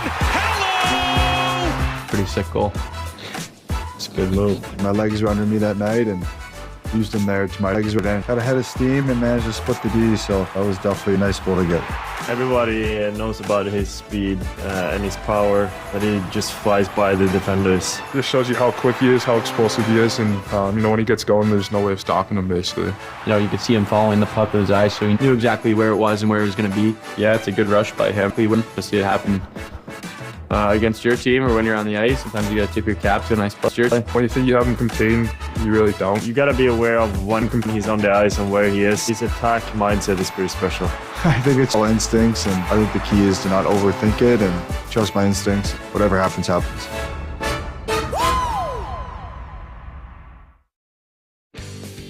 Nathan MacKinnon, Sidney Crosby, two superstars from Cole Harbour, Nova Scotia. And that's kind of the way it works with Kraft Hockeyville. Becomes the capital of the hockey world. Elliott Lake was named Kraft Hockeyville Champion 2024. They continue with this program to build dreams in the game all around the country. And we had a great exhibition of Kraft Hockeyville in Sudbury. You may recall the Ottawa Senators took on the Pittsburgh Penguins, and that was all because Elliott Lake continues to build its arena. More on their story now. Yeah, it's everybody's well aware of. We lost our last September, and it's been trying for all the kids. And with Kraft Hockeyville's help, it's really got us moving along in the right direction. And when I see those kids skating on the ice, it's going to bring a tear to a lot of people's eyes. You know, we got knocked down, and look at how excited they all are. And you can't ask for anything more. I'm really happy that Kraft Hockeyville chose Elliott Lake. It's extra special for me, just the way I grew up in Northern Ontario too, and so try to make it as special as possible for them and have a good game tonight. So you can tell by the turnout, everybody's pretty excited, and it's fun for us to be part of this. Seeing the kids' faces, knowing that a lot of these community members wouldn't have the opportunity to go to an NHL game without Kraft Hockeyville has been really, truly amazing. It really was surreal. The road to finding Hockeyville Champion 2025 begins today. You can nominate your community. In addition to getting to host an NHL preseason game, the winning community also receives $250,000 to put towards arena repairs and $10,000 worth of hockey equipment from the NHLPA Goals and Dreams Fund. I do want to mention in November, Edward and Suzanne Rogers saw all of this. They made a substantial contribution to the City of Elliott Lake's new arena fundraising campaign. Consequently, the rink is being renamed Rogers Arena in recognition of their great donation. Nominations now open. They will close March the 2nd. The winner announced April the 5th. Go to krafthockeyville.ca for more information. A short break and we'll return to Winnipeg, Colorado, and Toronto in the third period of the game you're enjoying.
The Canadians 1-0 through 40 minutes of play. Colorado 16-0 and leading after 40 minutes this year, but the Canadians have a chance in the game tonight, Gary, because of their defensive play.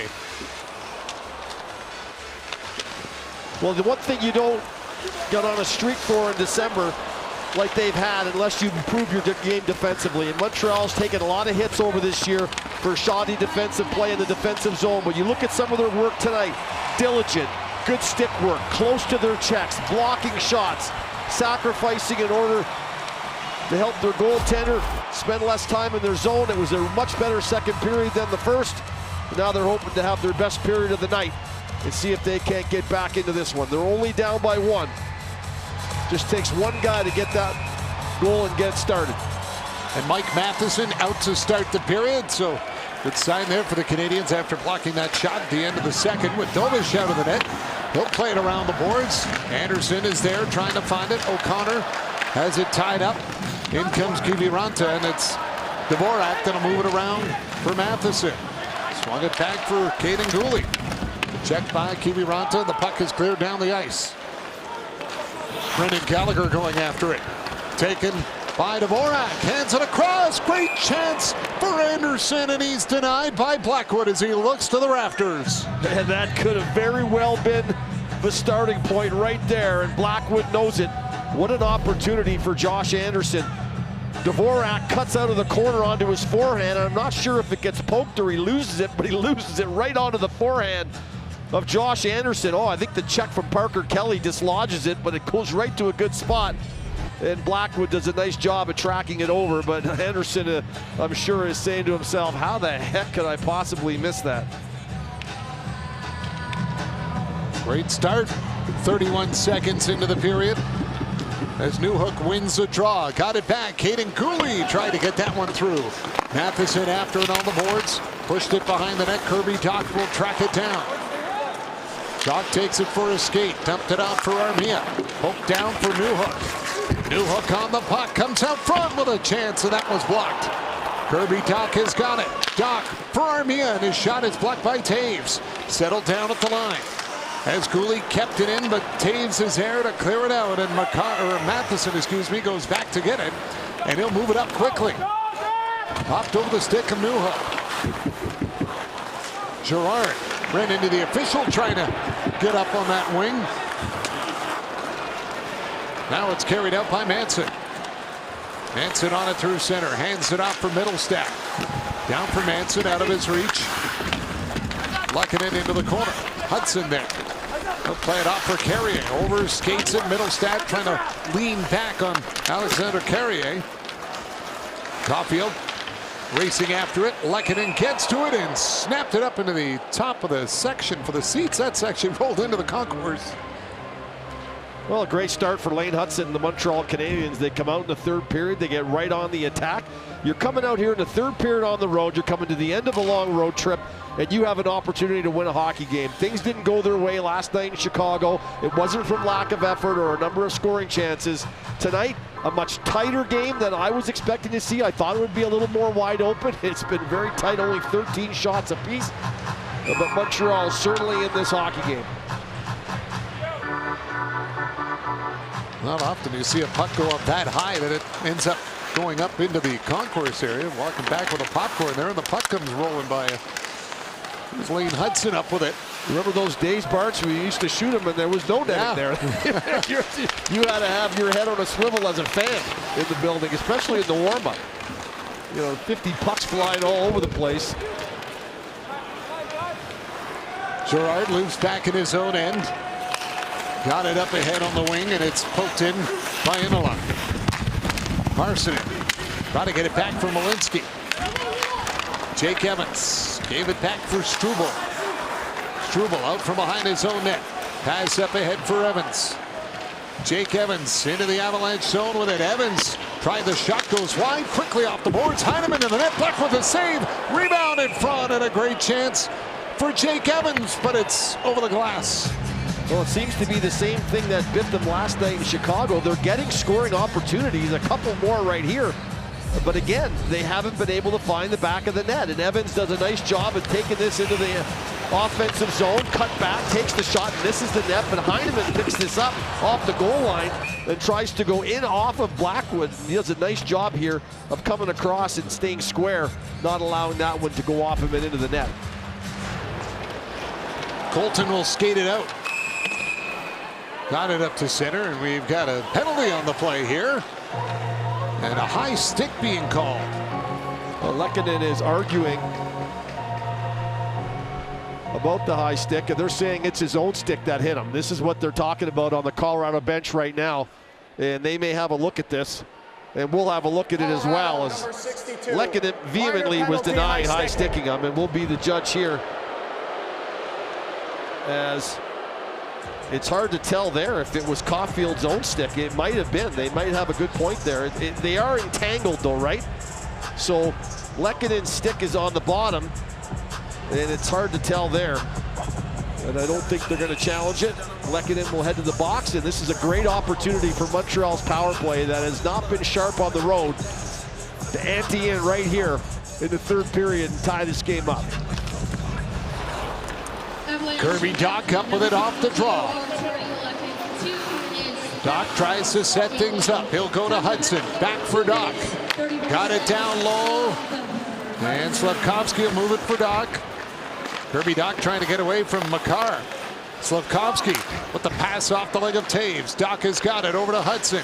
Back across for Slafkovsky. He's got to take it off the glass. He's checked by Taves. Slafkovsky to the point for Dach. Backhand pass, and he turned it over as the Avalanche will bring it up ice. O'Connor dodged the check of Dach, and a penalty coming up here, and that'll do it for the power play.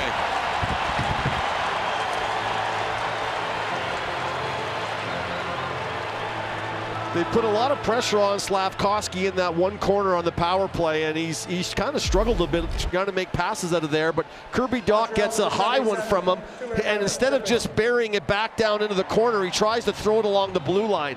And when he did that, Hudson already sensed the danger and he backed off the line, which is a smart thing to do, but that means O'Connor got the puck, and when he skated across, Dach skated across to get him and clipped him there.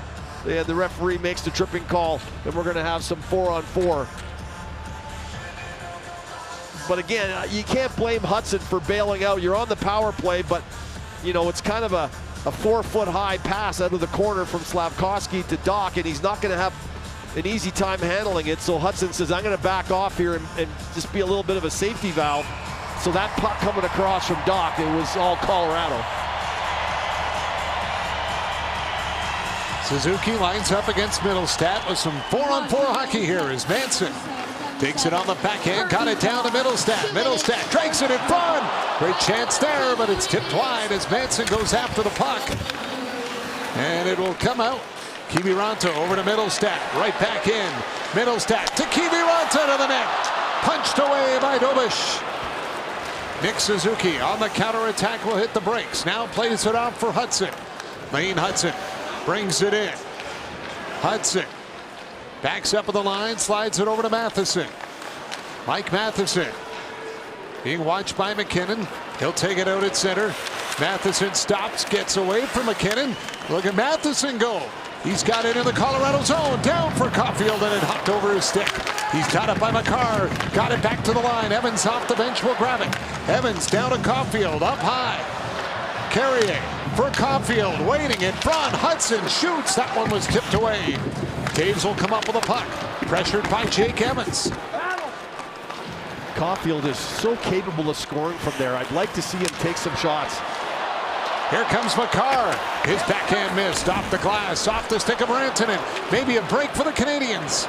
Jake Evans has got it. Evans shoots off the glove of Blackwood. Drouin moves it up the boards. McKinnon is on it. Lehkonen's out of the box. Now an abbreviated power play here for the Avalanche. Jonathan Drouin leaves it for Girard. Girard forced back out at center. Josh Anderson watching him closely. And Girard will loop it all the way into his own end. Now he'll wind it up. Anderson gives Lehkonen a little bump at center ice as Drouin will carry it in. Hands it off for Middlestat. Pass in front. Quick shot by Lehkonen, missed. Rantanen to the point. Girard's got it back out at center again. Dach set to return. He now does. Rantanen played it across. Middlestat has got it. Back at 5 aside.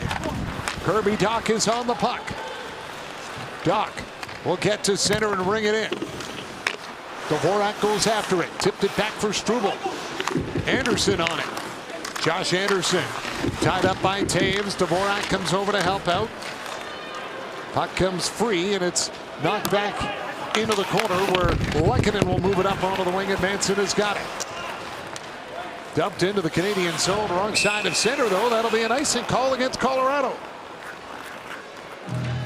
Well, we showed you the Caulfield give and go, and same thing with Manson. Manson has a give and go, but Suzuki doesn't stay with him. You got to stay with your guy, and Manson gets an opportunity, and then in comes Middlestat. He throws this into Kiviranta. He didn't have a lot of space, but I like the aggressiveness of Dobish with that blocker coming right out at him. And then here's Evans trying to go short side on Blackwood. I'm not even sure that was on net. I think Blackwood would have liked to have caught that. It went off the outside of his glove. Newhook won the draw. Puck lifted in by Caden Gooley. Brandon Gallagher is on it. Gallagher back to the point for Matheson. He'll backhand it in deep for Doc. Checked by Taves. Taves and Doc fight for it. Newhook over to help out. Comes free. Manson trying to get it over to Colton. Matheson reaching in with a stick. Disrupted it. Here's Doc to the point. Matheson has his stick break in half. Look out. Half that stick lands up in row 5. McKinnon lost it at center. Here comes Gallagher with it. Gallagher checked and knocked to the ice by Inola. Colton back the other way, dropped it off. Makar dancing in. Good play by Suzuki to knock it off his stick. Malinsky holds on to the puck. Gave it for Colton. Dump behind the net. Lane Hudson gets it away. Hudson slides it over to Caulfield. Up to center for Nick Suzuki. Suzuki will bring it in. He's bumped on the boards. Slavkovsky follows up. He's got it now. Juraj Slavkovsky tangled up by Parsonen. Makar on the puck. Makar pass up ahead for Kiviranta. He'll weave his way to center and bring it in. Dropped it off. Avalanche set it up. Inola's shot. That one off a body in front. Parker Kelly got it around the glass. It'll make it out at center, and Manson backs up with it. Gerard right back in. Dropped it off. Here's Kelly shooting, and that one missed. Kept in at the point, though, by Manson. He'll get it to the corner. Hudson goes after it. And he'll clear it out down the ice. This will be an icing call against the Canadiens. Well, Matheson's stick obliterates when he goes to shoot the puck, and you feel like a fish out of water when you don't have a stick or a glove or any of your equipment. But you know what he does? He doesn't panic. And even though he's got them coming at him, watch his right skate. He uses it to stick check, skate check McKinnon. McKinnon thinks he's going to have an easy entry into the zone, but here comes that right skate of Matheson. Good veteran play. Hudson on the puck. He's been out for over a minute here on this shift with the icing. The Canadiens get it out. They'll try to scramble a change. Dump back in. Hudson lets it go up the boards for Armia. Armia chipped it ahead. Tried to connect with Evans. Knocked out of the air by Makar. McKinnon hands it off. Jonathan Drouin up high. Rantanen with a one-time shot that missed. Caden Gooley has got it. He'll flip it out at center. Jake Evans dropped it back. Heineman over the line for Armia. Back to Heineman. Pass across. Great save by Blackwood on an excellent setup as Jake Evans gets denied. They haven't been having trouble scoring goals of late, but the last 2 games, it has been a bear for them here. Nice play. Emil back over to Evans, and what a save by Blackwood.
1-0 lead for Colorado back on a first period goal, but the Canadians are really pressing here in the third, trying to end this road trip in a big way, Gary. Well, since that first period, Barts, they've outshot Colorado 12-3.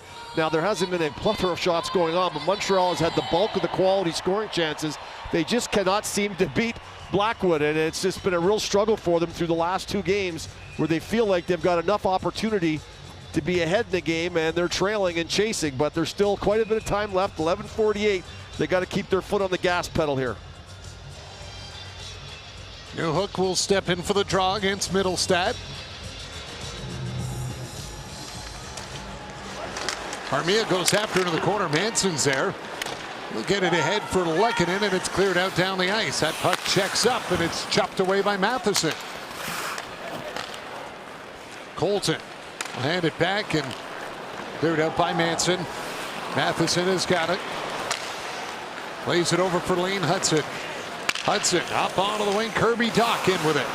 Dach checks up. Throws it around the glass. Hudson there on the far side will fire it back down to Armia. Armia had it poked loose. Hudson dumps it in. Dach lets it go. Newhook will catch up to it. Newhook back to the point for Matheson. Traffic in front. Tried to get the shot through. Colton blocked it.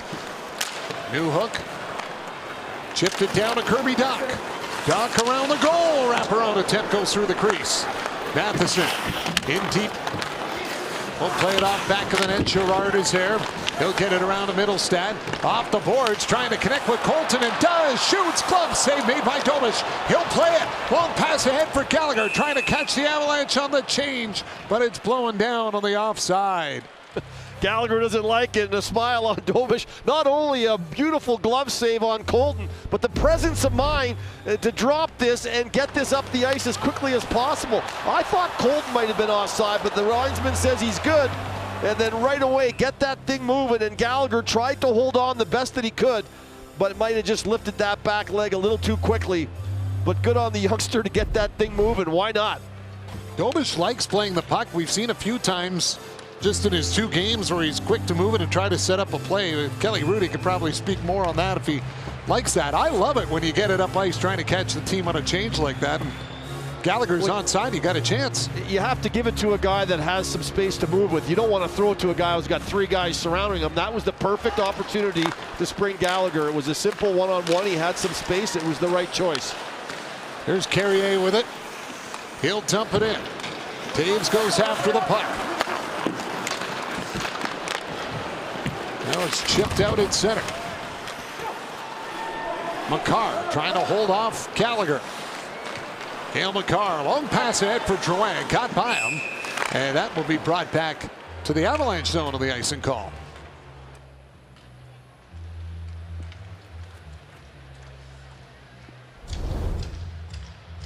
Desjardins Financial Group. Wherever you're headed, Desjardins is here to assist.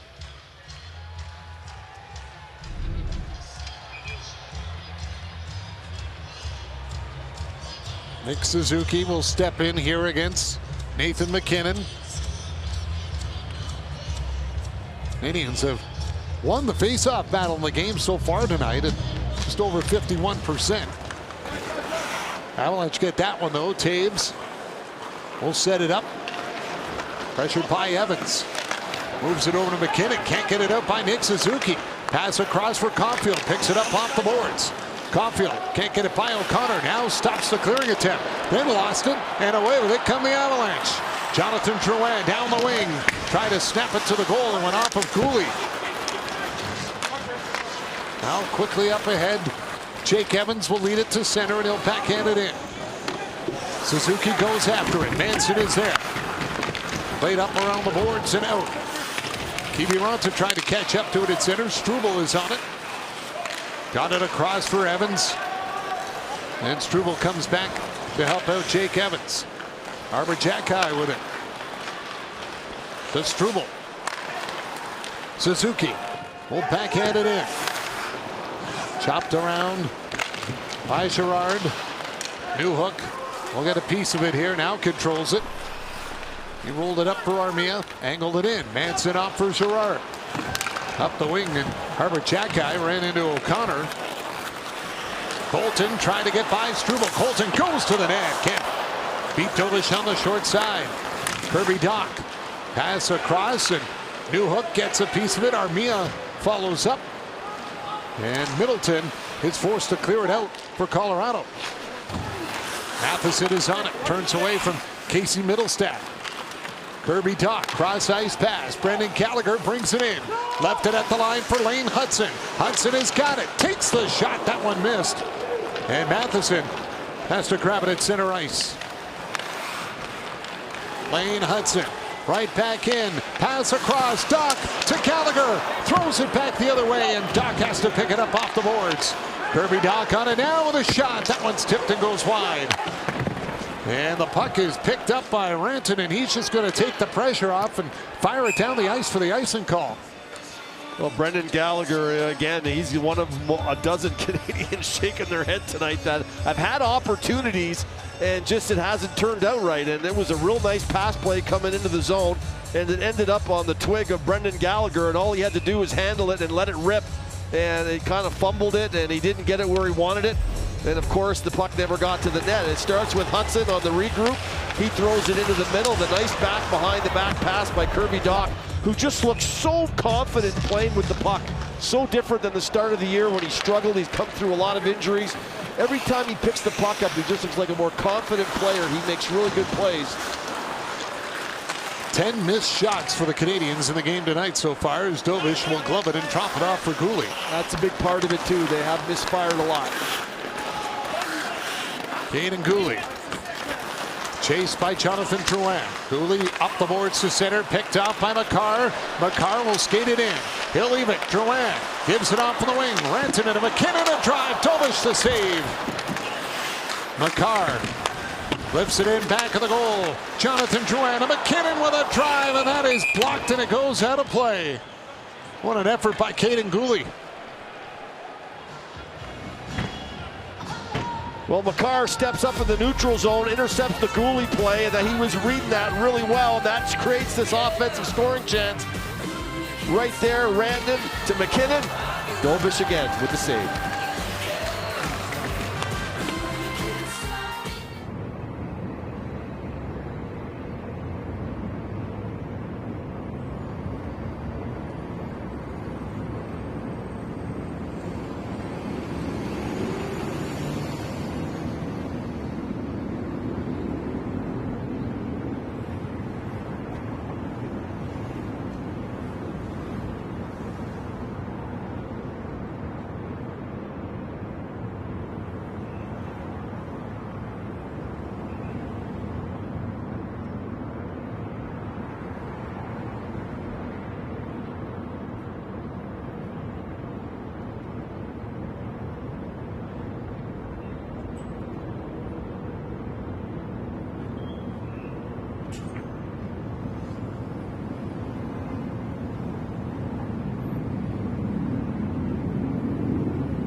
The hockey world when they completely overhaul their goaltending situation over the course of 10 days. It's just the third time a team's dealt their top two goalies in season, and it's paid big dividends for the Avs. Blackwood's got 6 wins in his first 7 games in Colorado. He's been perfect so far tonight. 17 stops to keep the Avs ahead late, guys.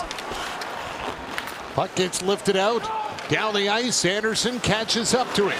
Josh Anderson turns away from Gerard. Lehkonen was back there, and he'll knock it away. Colton at center doesn't find it. Anderson got there first. Lane Hudson played it up ahead. It's dropped back by Dvorak for Anderson. Shot right on, and Blackwood will squeeze it. Well, I'm sure Kelly would tell you if you asked him that you know when a team is comfortable with their goaltender, and it just seemed like the Avalanche, and Faisal pointed it out. I mean, they just You make 2 goalie changes in the year, you know that the team has lost confidence in their goalies. And then if that happens, then it's really tough. It is really tough to move forward and have success. And I think it wasn't like they didn't try to make it work. I think they felt like the answers were there, and then they realized that they were not. And then they made the deals for Wedgwood and Blackwood, and it's made a big difference, like I said earlier, in the psyche of the Avalanche. It's made a big difference in how they feel about their goaltending, and if there's those soft goals, that's a big thing. Lane Hudson gets it in front, and Caulfield took a whack at it, couldn't chop it towards the net. Caulfield on the boards in a battle with Taves. O'Connor got it out. Here comes Parker Kelly. He gets stopped on the back check by Evans. Caulfield onto the wing for Suzuki, 2-on-1. Suzuki to Caulfield, scores! Cole Caulfield, number 21 on the year, and he's tied the game at 1. The guys in the truck put that defensive package for the Montreal Canadiens together, and here is a great defensive play by Evans and the quick transition of the Canadiens. Suzuki to Caulfield. He didn't dust that thing off very long. Parker Kelly turns it over. It's a quick turnaround.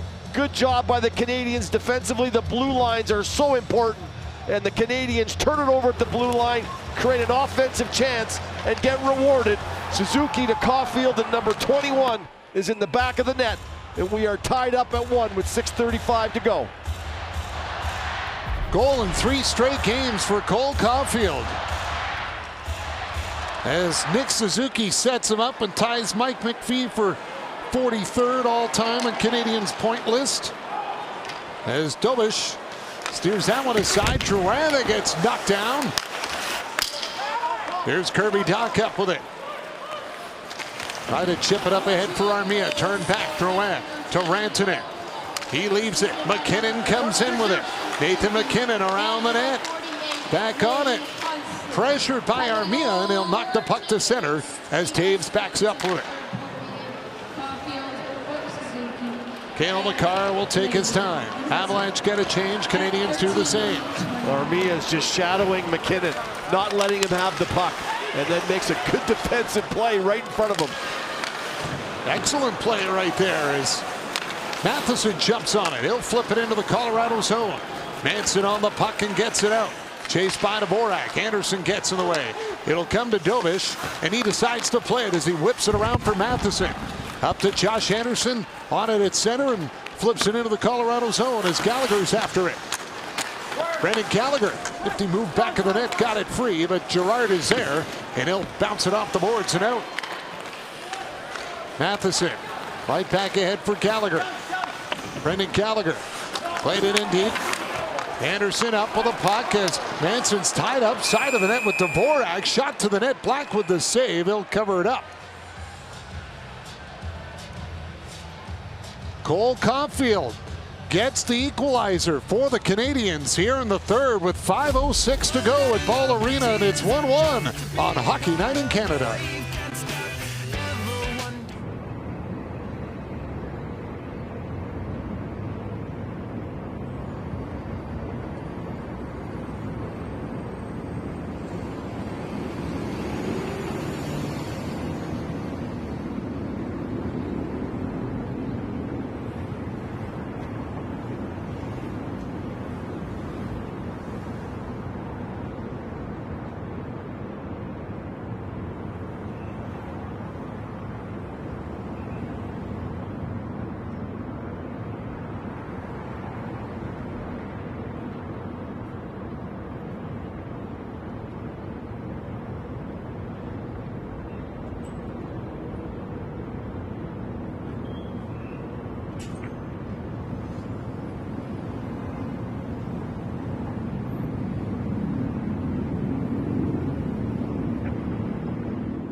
game is brought to you by Polestar. Discover a new form of electric performance.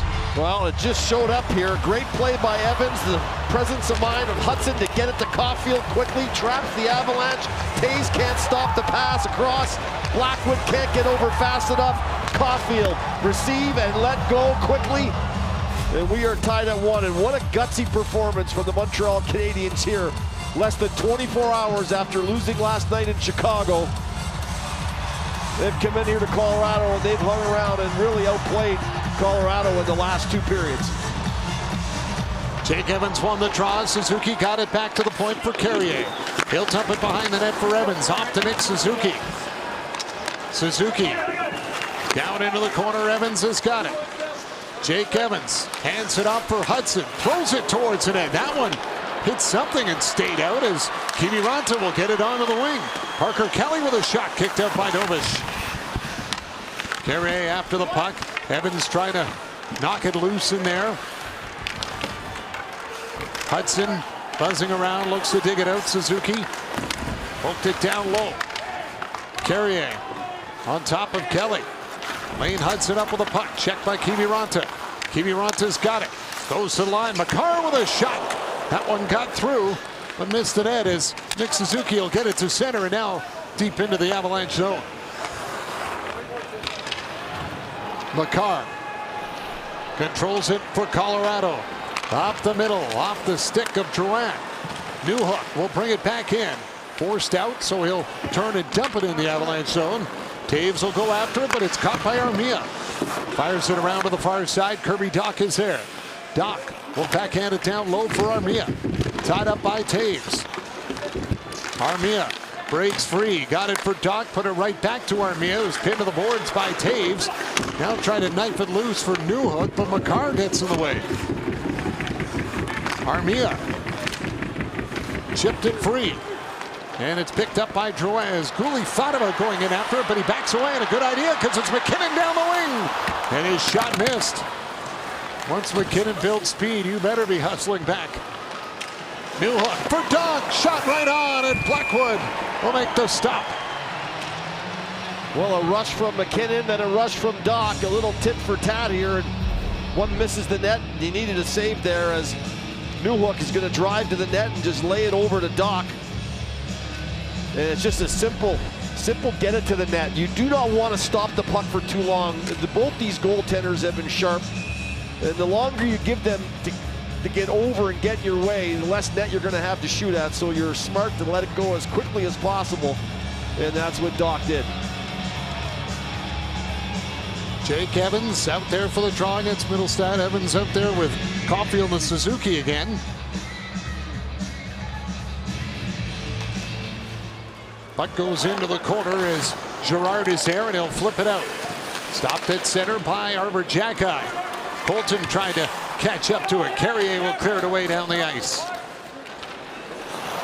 Blackwood lets Girard take it. He's chased by Cole Caulfield. Samuel Girard gets it up to center, and he'll fire it in around the boards. That one came out. Manson will touch it, and there's the offside call. Well, you're under 3 minutes now, 2:51. If you're Montreal, you've battled so hard to get back into this game. You don't want to take any crazy chances that would give Colorado any opportunities. You want to at least get a point out of this game and take it into overtime. It seems since Montreal has scored, it's got a little bit of a fire under Colorado. They've had a little more pace to their game since the Montreal goal. Well, this has been a game tonight for sure, and you've talked about the Canadiens' defensive play in the game tonight. Colorado scored at least 5 goals in each of its past 4 home games. And they have been a high-scoring team. Canadiens have on their run as well, but this has been a defensive battle on the Montreal side, especially tonight. As Dvorak knocks it down to the boards. Got it into the corner for Gallagher. Malinsky up with it. He'll play it ahead at center. Kiviranta dropped it back. Good play by Caulfield to steal it. He'll leave it. Dvorak shoots off the stick handle of Blackwood. Caulfield is on it again. Trying to go back for Matheson. It's off a skate and all the way back into the Canadian zone as Dobish will set it up for Caulfield, who's pressured by O'Connor. Matheson in to help out. And now Matheson has got it, giving it off for Caden Gooley. Gooley skates it out. He'll play it into the Avalanche zone. Armia goes after the puck, tangled up with Taves. Devon Taves will hand it off for Nathan MacKinnon. MacKinnon driving in, shot, Dobish the save as he takes it around back to the net. He's drawing a penalty. Caden Gooley will go to the box. Here's Taves, pass across. Oh, and it hit a skate in front. Drouin was in front of the net. It hit somebody's foot and stayed out. And Colorado's going to get a power play here with 1:44 to go in the third. Well, you got to go all the way back to the first period when they scored the power play goal. What a turnover here by Caulfield. He drops it to Dvorak, and he tries to go far side off the shaft, the top shaft of the stick of Blackwood. And there's a left leg save, and watch this one coming across now. Durandon. Bingo. Off the skate, off the pad. Dobish was there. He tracked it across. His tracking of the puck has been really, really good. Unfortunately, after the MacKinnon play, Gooley gets the call. St. Louis doesn't like it.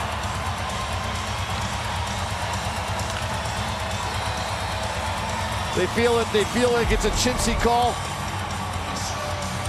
as MacKinnon goes around the net. I don't see the stick get up into his arms at all. I see it more down around his pants. It's that little hand grab, I guess, on the whole. Wow, and it's MacKinnon, right, too. So it's always a highlight when someone is near him or grabs him or does whatever. The referees are always more sensitive to that. Rantanen will take the draw against Dvorak. St. Louis is still giving it to them about this call. Scramble off the draw, Avalanche get it. Drouin hands it off for Makar. Cale Makar slides it over to Rantanen. Rantanen, Wade's shot goes off the stick of Matheson and out of play. Well, you've got to kind of take a deep breath and let it go. And St. Louis is still staring down Tim Chalewski. He's like, and they're having a conversation right now, and I think Marty can go as far as he wants here. I don't see him getting an unsportsmanlike call right now. Anderson breaks it up. He'll race after it in the Colorado zone. Blackwood out of the net. Played it away. Dvorak's got it. And he tried to flip it over the stick of Makar.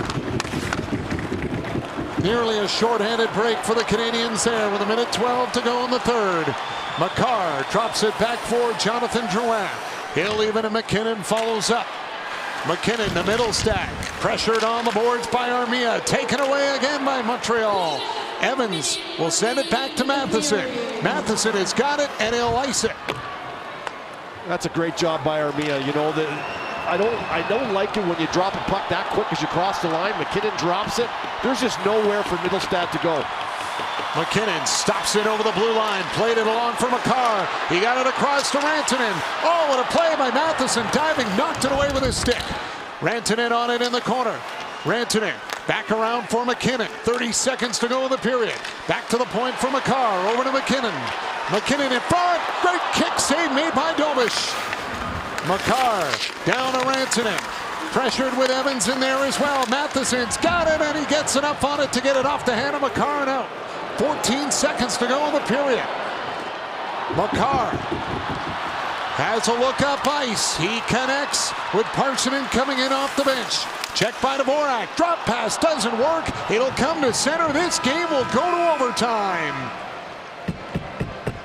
16 seconds of power play time for Colorado, still in the overtime. That'll be 4-on-3. Then it'll go to 4-on-4.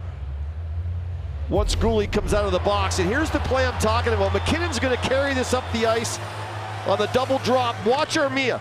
He's going to cruise over here, and as soon as he drops to Middlestat, there's nowhere for him to go. Great read by Armia. And then he's got Evans there to support him. That's just really good penalty killing. Montreal doing a good job here, holding the fort, and there's a great toe save. There wasn't a lot on that shot by Lehkonen, but it was going in the short side here. And there's a nice toe save by Dobish. He's had a wonderful night. And it's going to take overtime to settle this one. Well, it's been a while since the Avalanche have lit the lamp. This was all the way back in the first period on a beautiful pass from MacKinnon to Rantanen. No chance for Dobish there. and they had a 1-0 lead. And then it wasn't until in the third period when a turnover Evans created. Hudson gets it up to Caulfield, to Suzuki. Such a good passer, Suzuki. Threads the needle through Taves to Caulfield, and we're all tied at 1. This overtime is brought to you by Subway's Festive Faves meal. Light up the holidays with this delicious combo for just $8.99. Well, it didn't take long for Taves to light the lamp versus Buffalo, the last home game the Avalanche had here. He turned one over and took off on a breakaway and finished it off for the Avs in a 6-5 win over the Sabres. Colorado's the only team that has not suffered a loss in overtime or a shootout this season. 3-0 in overtime, 1-0 in the shootout.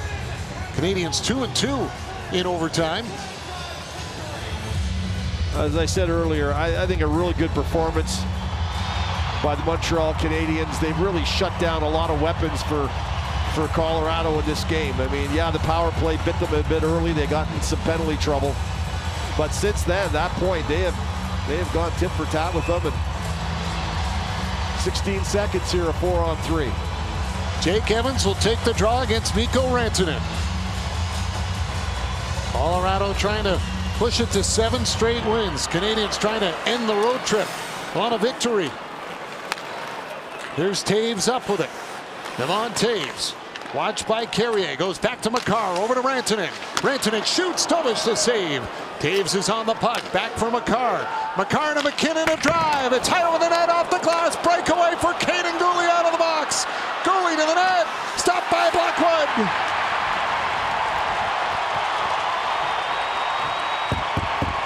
Taves is on it, 4-on-4 now in overtime. Makar spinning around with it. Makar will dump it back for Girard. Watched by Nick Suzuki. Makar on the puck. Sends it over for Girard. Girard back from behind his own net. Now starts out for Colorado. He'll move it ahead. Artturi Lehkonen has got it. Lehkonen centered on goal. Tobish the save, and Drouin was right there, so he couldn't play. Would that put a smile on Marty St. Louis' face? The one-timer misses, and when you miss like that, when there's not much time left, something bad like this could happen. Guhle comes out of the box, and I think when he missed the net, it came around so hard that Guhle picks it up, but I think he reads the shot. He's looking glove side the whole way. He never changes it. I think an easy save for Blackwood there, as Dobish gets the glove on that one going to the net, but that would have been crazy if Guhle could have finished that off. Now we're down to 3-on-3 with McKinnon and Evans for the face-off. Evans trying to jump on it. Taves will move it over to Drouin. Now McKinnon with it. Nathan McKinnon cuts into the slot. His shot's off his stick and out of play. Always dangerous, especially when he's moving laterally on his forehand, and his teammates know that, and they will clear space for him so he can create space and get an opening that he likes. So hard when he's moving laterally like that to keep up with him. Evans again against McKinnon for the draw, and again Drouin will jump on it. Jonathan Drouin hands it out for McKinnon. McKinnon stops, tries to get away from Guhle, leaves it for Taves, back for McKinnon. McKinnon gave it off for Jonathan Drouin, kicks it up to his stick. Drouin left it for McKinnon. McKinnon shooting off a stick again and over the glass and out of play. And now Taves will mix it up here with Anderson. This is a carryover. They're gonna go. They're both gonna go. This is a carryover from the last shift. Anderson and Taves were going at it all the way through the end of the last shift, and then they met again during this one. When it's 3-on-3, you're going to run into the same person over and over again, and the referee decided to just take both of them, and they'll play more 3-on-3. But you see Anderson trying to keep Taves out from the front of the net. A couple of little back cross checks there, and then finally he gives him the extra one, and Taves says, no, that's enough. 3:28 to go in the overtime. Face-off so important. You get possession on these 3-on-3s. It is super important, and Avalanche have gotten possession on the last 2 or 3 draws. Now it's Nick Suzuki that'll take the draw against Mikko Rantanen. And the Canadians win that one as Kaiden Guhle will start off with it. Guhle waits behind the net. Rantanen watching. Guhle breaks out with it. Kaiden Guhle gets it up to center. Now we'll bring it into the Avalanche zone. Checks up. Dropped it back for Caulfield. Cole Caulfield offside against Montreal here, so they can't touch the puck, and it's going to be a break for Lehkonen. Cutting in, great defensive play by Guhle. He got back, and then Lehkonen crashes into Dobish. Second time tonight, Dobish has been run into the goal. It's going to be a penalty. He's going to go. Lehkonen is going to go to the box. And he's trying to explain to him, look, I got my hand up. You stop giving it to me. I'm calling a penalty on this. Suzuki doesn't touch the puck. And it's one of those things, you're damned if you do, you're damned if you don't. By not touching it, he tries to create a bit of interference. But that catches Montreal flat-footed, and Lehkonen takes off. And Guhle makes a really, really good defensive play without taking a penalty. That was the key. He got into Lehkonen's stick, made a good defensive play, and the referee deemed that Lehkonen had enough time to avoid Dobish. He doesn't. He skates right into him. It is the second time tonight, Bart. You're absolutely correct. And now the Montreal Canadiens will have an opportunity, as Dobish looks like his right leg, he might have hurt himself. Oh yeah, he's got a grimace on his face. He's not feeling the greatest. And he's going to have to shake it off here with the power play coming up here in overtime. Timeout called by Montreal.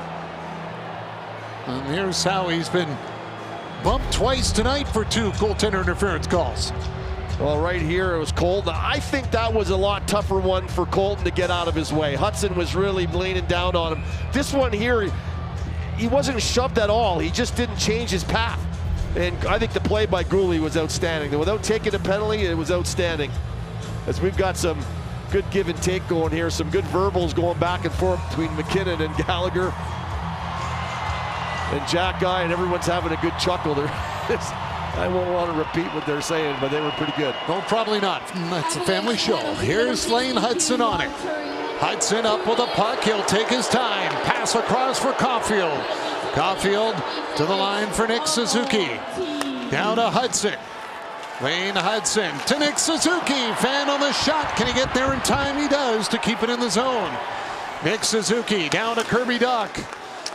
Dach comes out for the corner with it. Up high, hands it off. Suzuki to Caulfield, a drive that missed. Suzuki settles it down. Nick Suzuki to Lane Hudson. Hudson tries to shake off Makar, gives it for Nick Suzuki. Hudson fell, so Suzuki buys some time to get up. Hudson shoots, that one missed. Caulfield after it, can't reach it, and the puck will come to center. Caulfield hands it off, Suzuki brings it back in. Nick Suzuki plays it across. Canadians try to set it up again. Lane Hudson up with it. Back for Suzuki. Over to Caulfield. Fakes. Goes back to Suzuki. He'll shoot. That one missed. Caulfield picks it up off the boards. Cole Caulfield to Nick Suzuki. Suzuki down low, talking tight. Put it across the crease for Hudson. Couldn't get to it, and Caulfield can't get there in time. He'll take it back at center. 35 seconds to go in the power play. Caulfield over to Nick Suzuki. Suzuki into the slot, down to Dach, missed it. He'll go after it. Dach in a battle here with Manson for it. Manson will clear it, but to the point where Nick Suzuki will hold on to it. Lane Hudson with it. Hudson backs up, hands it off. Caulfield to Hudson. Hudson back for Caulfield. 10 seconds to go in the power play. Hudson waiting. Caulfield fanned on it. Suzuki's got it. Suzuki waiting. Skates it around. Nick Suzuki trying to drag the puck. Loose in front. It's going to be a break for Artturi Lehkonen out of the box. Lehkonen in. Stopped by Dobish. Wow. End-to-end action in overtime. Both penalties expiring. Breakaways and saves by the goaltenders at both ends of the ice. Doc will get it up for Matheson. Still half a minute to go in the overtime. How often do you see a breakaway like that? Once in a while. We've seen 2 in 1 overtime. Out of the box, you're always telling your players, be careful, watch the box. Newhook will drag it in. Left it at the line for Cooley. Down onto the boards for Newhook. Newhook centered in front. It comes back for Matheson. 6 seconds to go. Matheson trying to shake off the check of Rantanen. Girard has got it. He'll get to center. And this game will be decided in the shootout on a night where the goaltenders have been outstanding and had spectacular saves in overtime. Well, right near the end of a 4-on-3 power play, both teams guilty of missing the net or turning over the puck. And what a diving, sprawling play from Manson that he gets it to Lehkonen. And Lehkonen, who takes the penalty, has a chance to come in and bury it. And Dobish just makes his 18th save since allowing the goal in the first period as he waits out Lehkonen and makes the save as he tries to go 5-hole on him. Well, a spectacular overtime, and we'll step aside to catch our breath and be right back with a shootout on Hockey Night in Canada.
We go with a shootout in Denver. Cole Caulfield will shoot first on Mackenzie Blackwood. Blackwood 0-2 in the shootout this season. Caulfield 1-2 on the season as he cuts in, slows down and scores. 21 goals on the season, and he's got 1 in the shootout here as he's going to cut across and wait out Blackwood. He just over that pad and below the blocker, the sweet spot, Jonathan Drouin for the Avs. Drouin, 8 for 30 in his career. On Dobish in his first shootout, and he makes a great glove save. Well, Drouin, such a shifty guy, and he elects to come down the right side, and as he cuts in, he goes back to the backhand quickly, thinking he's got Dobish, but he leaves that glove right in the right place. What a glove save by Dobish. Now it's Nick Suzuki, 0 for 1 on the season. As the captain is 11 for 27 in his career. Cuts wide, gets in the slot, waits, and he lost it on the backhand as he tried to tuck it in. He had him. He had him, and he knows it. This is a gutsy call to pull this thing across on your backhand right there. It's a sweeping pull, and he just couldn't control it. As Blackwood, he was pushing that right leg back out. There wasn't as much room as I thought. Mikko Rantanen now 0 for 1 on the season, 8 for 26 in his career. Waits, Dobish waits him out and makes the save. What a cool cucumber is Dobish as he tracks him across as Rantanen goes leg kick, wait, and the kid doesn't bail on it. He stays with him the whole way across. He had nothing. Kirby Dach with a chance to win it for Montreal. 3 for 5 in his career. All 3 goals have been game-deciding goals and winners in the shootout. Can he make it 4? Dach scores! He does! Canadians win it in the shootout. And what a holiday road trip for Montreal as the Avalanche suffer their first loss in overtime or a shootout this season as Montreal ends their win streak at 6 games for the Avalanche. Well, 16-0-0 when leading after 2 are the Avalanche, and there's a blemish tonight as Kirby Dach. I mentioned how much confidence he's gained on this road trip in the last 10 or 12 games he's played in. And this is a big goal for the Canadians. And they just had a gutsy performance here.